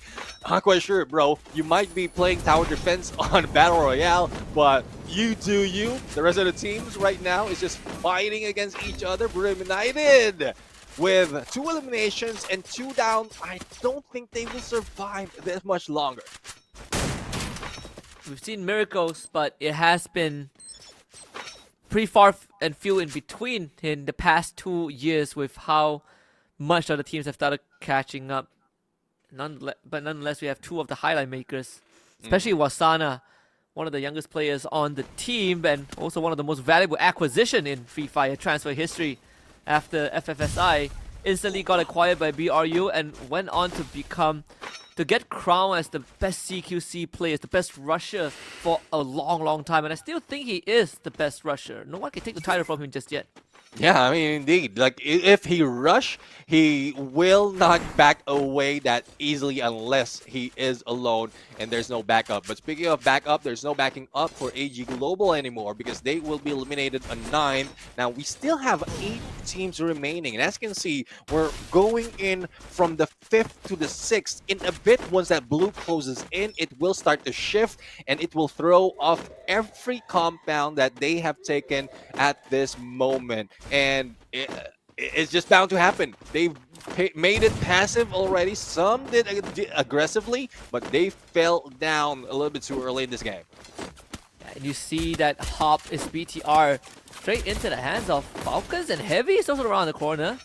Todak on survival mode. You got reverse red in the vicinity. BTR lost Koja right from the get-go as Onyx Olympus make a rotation downhill, but they eventually will have to turn right back up because the blue is coming in from behind, so they decide that might as well take the fight against BTR. They do have the numbers anyways. Everyone from the side of BTR fairly healthy for now. These will get Adam to even out the playing field. Ezreal is in the red, but still hanging on. Onyx Olympus not able to capitalize on the numbers advantages. RRQ gets eliminated off screen. I mean, BTR looks like they are double armored at that point.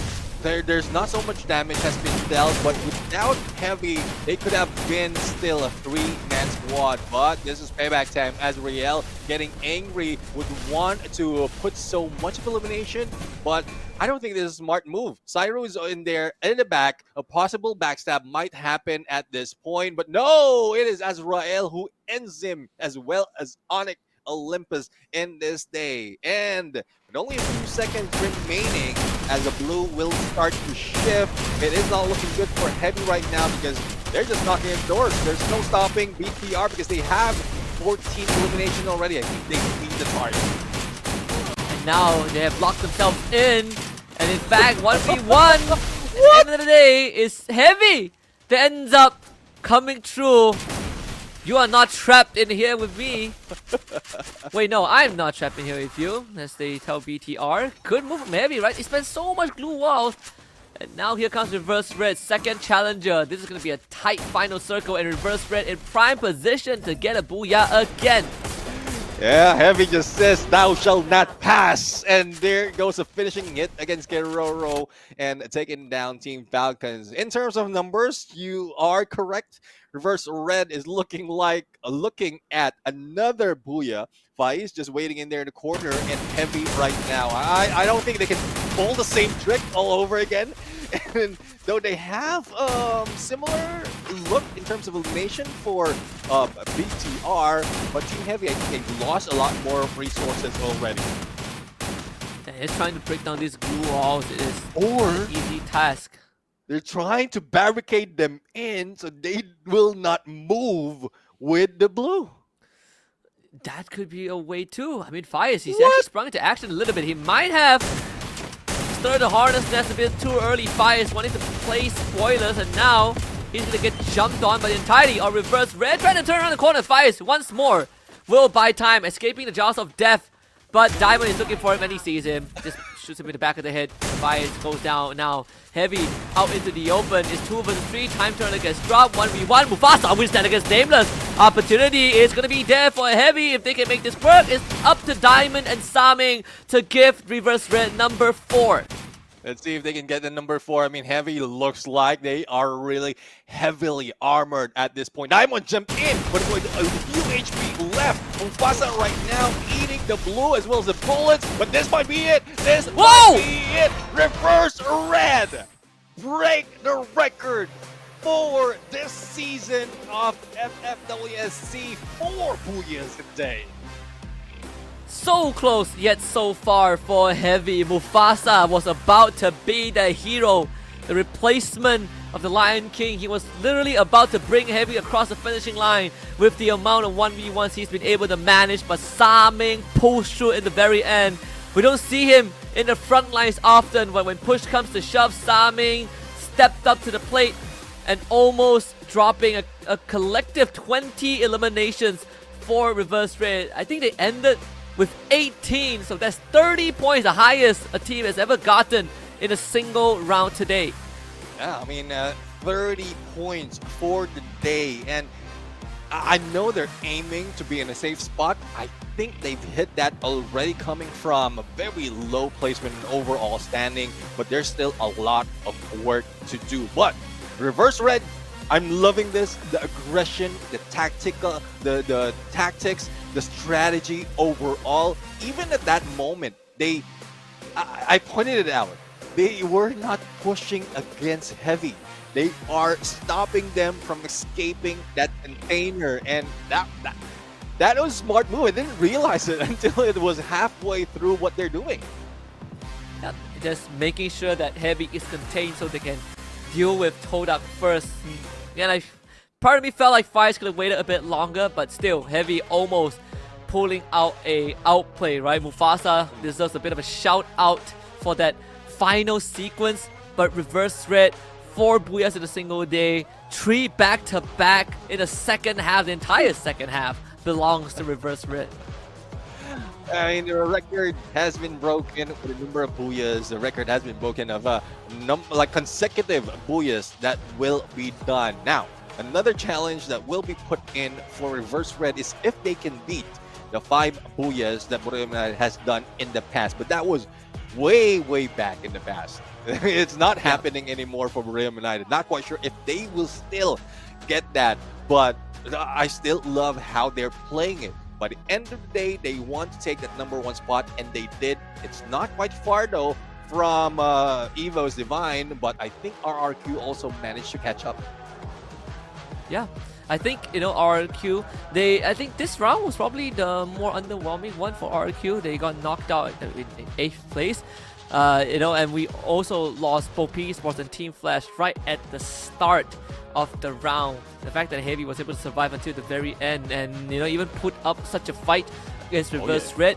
We thought that BTR was the end of them, but they held their ground as in a pretty solid manner until Reverse Red became a problem in that late game. So overall, kudos to Heavy. I wanted to see them step up, and they definitely have.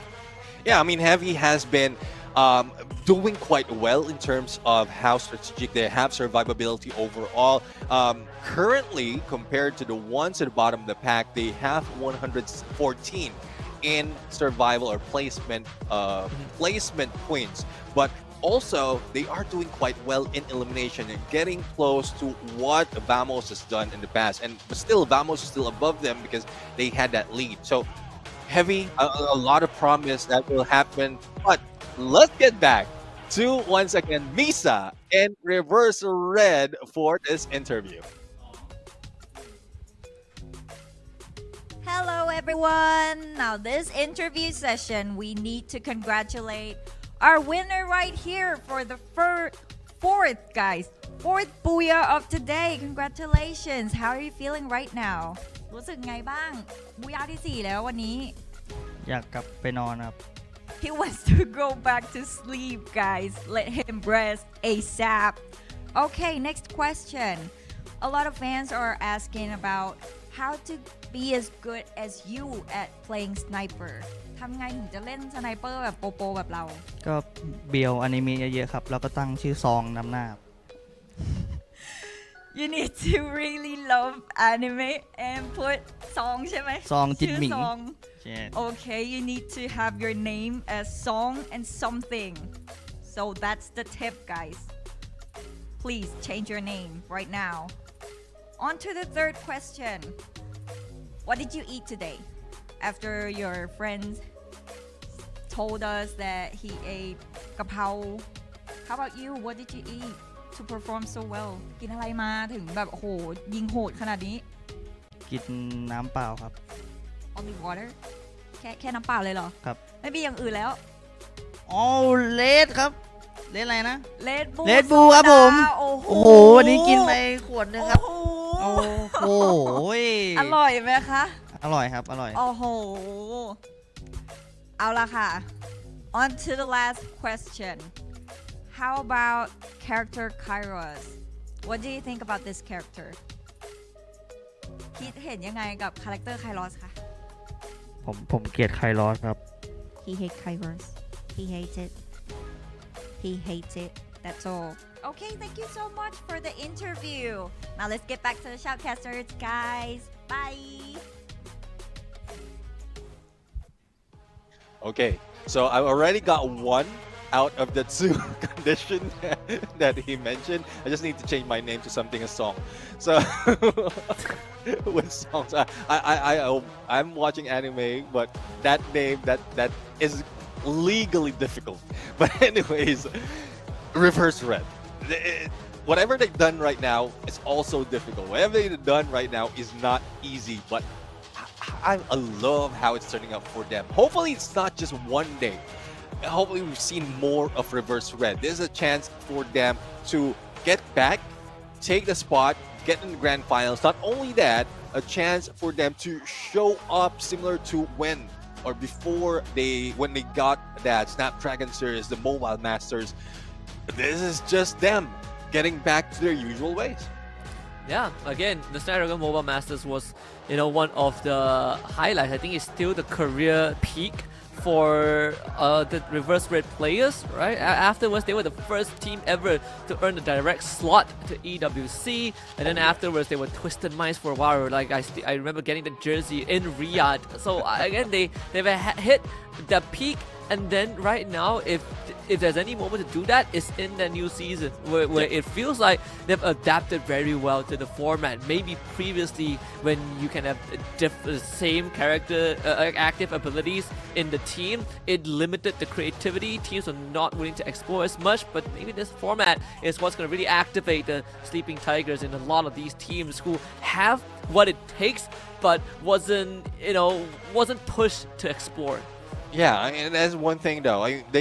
Some teams have been like exploring so much, but they've lost what they've been doing from the past. You did mention about exploring and doing something new, but the one thing that Reverse Red I've noticed is that A124 usage that they have right now. I think that's something that the other teams forgot. The skill is available. That skill is still available, and Reverse Red is just taking advantage of the knowledge that everyone has moved on. Everyone has moved on, and they're just taking that surprise hit with the skills. Not only that, but also with how they're approaching it. Very tactical. I did mention. I mentioned that Eliminated is deadly. Now this is another deadly team that we are looking forward to perform. But once again, no one's chasing for the number 1 in knockout stage. Probably top 6, and I think Reverse Red already met that already 1 week to go to secure their place in the grand finals before phase 2. Yeah, Reverse Red, it was quite a chase to get into the spot that they are in, but they managed to pull it off, and it really just showcases the amount of things, right, the limits that a team can break if they just hit the right conditions, if they have a good day. Like we've seen BRU do that, we've seen Falcons do that, you know. In fact, even domestically, Indonesian and Malaysian team have been able to, you know, show us something amazing, something that, you know, people remember for a long time. Today is Reverse Red. They had, you know, one oopsie, but they recovered right after that, and that's the adaptation I like to see. Yeah, I'm expecting that it will be happening in the usual manner. Wherein they got the booyah, they got no points, and then just roll over. It says no, a big no for Neptune right there from Reverse Red. That was just one slip up that they want to get away from, and now because they put in so much energy, even from the interview, they feel sleepy. Who wouldn't if you grab and ate a lot of booyahs in a day? Yeah, it's not just, you know, the 6 games that they played, that come early setup, you know, play the scrim matches. You know, the players have a way tiring schedule than a lot of people think they do, right? Like no teams just show up and instantly play the first official game. There's a lot of preparation behind that. So I can understand the fatigue that the players are going, but at the same time, these are champions for a reason, right? They are honed, they are trained, they are, you know, they are forged out of fire, and that's why they can stay sharp even in the most tiring of conditions. Yeah, I mean, for fans out there, I'm pretty sure you are dying to see what's going to happen in the challenge. We are, well, I am hoping to see that, but I'm very empathetic losing team that the moment it shows up on screen, I would taste the soy sauce in my mouth. So let's see on how it's going to end up. For those of you in the chat right now, for those of you who's watching on YouTube, thank you very much for hanging back and us chatting with us. And at some point, like, I love the chat. I love the energy that we have. Hopefully you've given the likes that we're aiming for in the day. Someone had mentioned, I think it was yesterday, we asked for 3K and someone like says that they tried to go 30K on the likes. Let's see if we can beat that. Probably not today, but I'm pretty sure it will happen. Yeah, hopefully one day when we hit the playoffs or something, right? We are making a lot of progress. We are now being consistent, you know, hitting more than over 1,000 per day, and I think that's a good start. And with the amount of activity that we are seeing, the increasing activity that, you know, that's gathering the attention, not just from SEA, but also from other regions like Brazil, it's only gonna get bigger. Well, time for the soy sauce action. Let's show it to the challenge between Flash and AG. Ta-da, everyone! We're here with the winner of today's challenge. Let me tell you guys first, today's challenge is between All Gamers Global from Thailand and Teams Flash from Vietnam. So, who got better total score is the winner. And here we are with the winner. Is there anything you would like to say to Vietnam team, to Team Splash? มีอะไรอยากจะฝากถึงทีมแฟดไหมที่เขาแพ้ไปเนี่ย อยากโดนแฟดตบจบ 12 อีกครับ ขอ 6 เกม He wanna get smacked by Team Splash, guys. Okay. What are we having here? ถืออะไรอยู่ในมือ ถือ Red Bull Soda Summer Berry ครับ Ooh, how's it taste? Wait. รสชาติเป็นไงบ้างอ่ะ อยากรู้ ชิมได้ไหมชิม Is that 5 different flavors? เก็บไม้ก่อน Or is it 4? I think it's 4. Okay. อ่ะเปิด Yeah. โอ Whoa. เค Don't mess up your fingers. You'll need that for the game. I hope he doesn't finish the whole can, because it's like Ah! almost 11 p.m. Yeah. That was a priceless reaction, Like, guys. For the sake of the sponsor, Okay. they end up staying up for the rest of the night. Taste of the victory. Yeah, I mean, How about other I'm pretty people? sure they ชิมยัง will ของอร่อยมัน not. เป็นยังไงรสชาติความ I mean, ชนะเป็นไง they still have that energy. อืม They can แซ่บ stay up. You know how it is with players. Like Yeah. even if no, after a no, long yeah. day, yes, they might say that they're sleepy, but they don't sleep. They just play. Okay, guys. This is our winner of today. Now let's see the loser. How about the loser side? Let's have a look.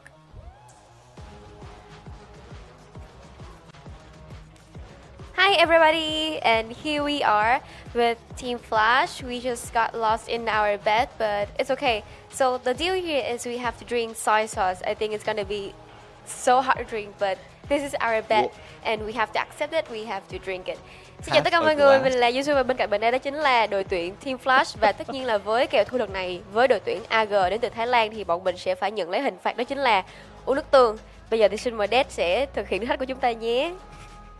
Có chơi là có chịu nha, chứ tụi tôi không có chơi kiểu khác nha. Trời, nhăn mặt giùm luôn á. Có phước cùng hưởng, có họa cũng cùng hưởng nha mọi người. At least it's a light soy sauce. You can see the transparency. You see, we accept our bet, very fair. We played really fair. Again, I can taste it from Không biết here. là Hoàng Mờ bây giờ đang cảm thấy như thế nào vậy ạ? Sau khi chúng ta vừa thua một đối thủ có thể gọi là một đối thủ truyền kiếp của Team Flash ạ? Thì cái này em thấy cũng bình thường, tại vì trong cái kế hoạch của tụi em là tụi em sẽ chấp 4 game đầu thôi, nhưng mà tụi em thấy bắn với AG dễ quá nên là có chấp thêm một game. Nên là có hơi sơ suất một xíu. So, you know, I asked Hoàng Mờ how does he feel after the loss of Team AG. He told me that I feel pretty normal. It's because like in our first game, we decided to, you know, let go 4 games so that AG can feel more easy to like have a victory on us. But at the end, I feel like it's too easy. So we decided to let go one more game. But, you know, we cannot calculate the score, so that's why we're here. Một cái câu trả lời đó rất là tự tin đến từ Hoàng Mờ. Vậy thì sau khi chúng ta đã hoàn thành xong cái thử thách này rồi thì Hoàng Mờ có cái gì muốn gửi lời đến với đội tuyển AG không ạ? AG hãy đợi đấy, thì có lúc mình sẽ trả lại hết. Thì lúc trả lời hết. Vâng. Rồi còn bạn Dad có muốn nói cái gì không? Mình con trai của anh. Cái gì vậy? Sao bao nhiêu lần đẩy tôi vô cái thế khó này vậy? Okay, so for him, Oh, dude is chugging that Red Bull. They are all. Oh yeah.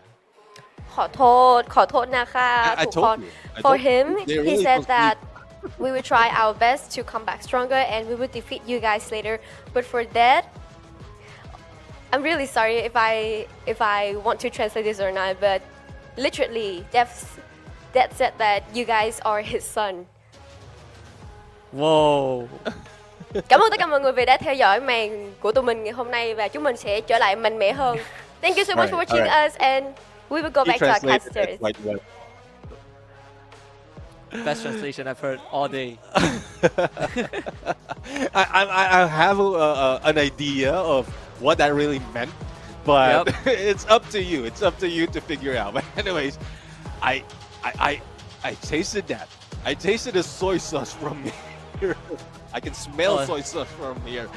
That's tough. Yeah, wow, I didn't expect that to be such a big cup. Now, I mean, they didn't like finish the whole thing on broadcast, but I do wonder if they will be made to finish the rest of it after the cam goes off.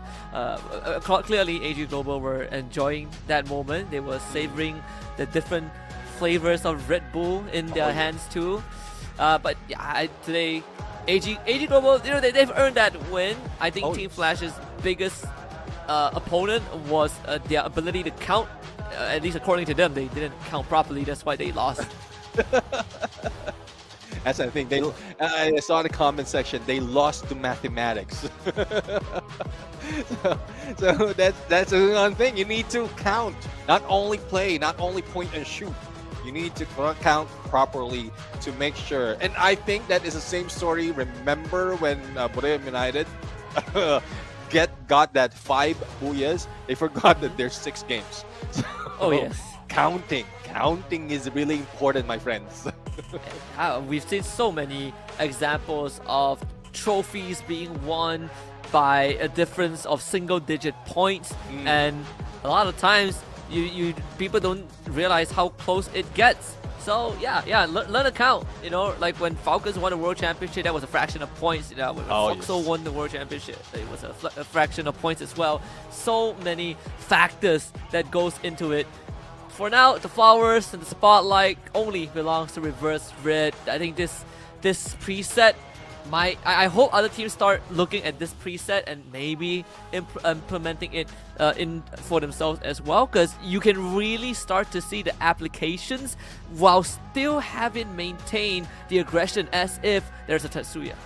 Yeah, I mean, I love how they're putting up the triple fort as well. It really helps them survive a little bit longer. But going in team stats, Saming really made work of this 6 elimination, but Diamond is the one who had that MVP 5 elimination because of the damage that he put in to this fight. 3 elimination coming from Nameless and 4 from Expo C. Across the board, I would say it's tremendous effort, tremendous work coming from Reverse Red at this point. And with that, they really top the board in terms of the week. They are the ones who are the best team, not only for the day, but also for this week. But before we head there, Mufasa, as you did call it, did quite well because of the elimination, damage, and the highlight that he brought in the final battle. Mufasa stepping up when the team needs him the most. He has always been sort of the hidden MVP for the team. You know, a lot of highlight reels, a lot of moments that for moments of elimination comes from Mufasa, or at least he's a big part of those engagements, and I'm just glad that he got spotlighted in the very last round of the day. But still, Reverse Red, 30 points, the highest a team has gotten today, with the Booyah and 18 eliminations. Then you have BTR, who also had one of their better rounds, 19, heavy with 18. Yeah, it's one thing though, I mean, I love how it's showing up, and it's not just here, just for this day that Reverse Red has progressed tremendously. From day number 1, they ranked 10, and then for the entire day, for day number 2, or 9th rather, and the same goes for day number 2. But from day 4 and day 4, they ranked 3rd in the today's standings, and now they are number 1, 114. That is 43% increase from the 80 points that they have from day 1 of this week.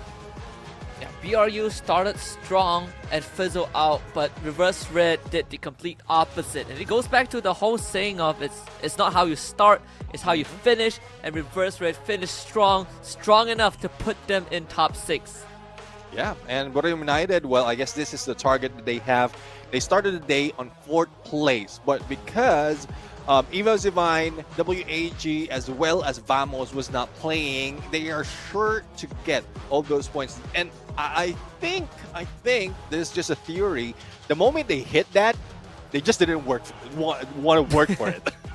They hit the number 1 spot. Okay, that's enough for today. We're done. Not a lot of teams can take over that spot. So, yeah, I guess they don't want to get that Team of the Day title. Yeah, that's a team that knows how to math for sure. Well, at least this team is walking away with some extra cash. This, based off of today's performance, Reverse Red Team of the Day. Get yourself a bit of a bonus for all of that hard work. Again, from the position that they were in at the start of the day to top 6, very commendable. But then you look back at the overall standings, BRU not really the most comfortable even in the first spot, because RRQ is very, very close behind. And one thing though, just a recap of who's gotten the Team of the Day record for the past 6 days. So first one was Borneo United with 122 points, RRQ, WAG, and 2 for Evo Zivine back-to-back. But now Reverse Red has taken it, and quite an awesome performance. It's not just from Reverse Red, from a lot of teams as well. But so far, this is the end of the week. One more week for us in phase 1 of the knockout stage, and a lot more would happen. Again, I am Neptune the Gentleman Garcia, joined by my nephew Husky. Thank you very much for joining us. We'll see you again next time.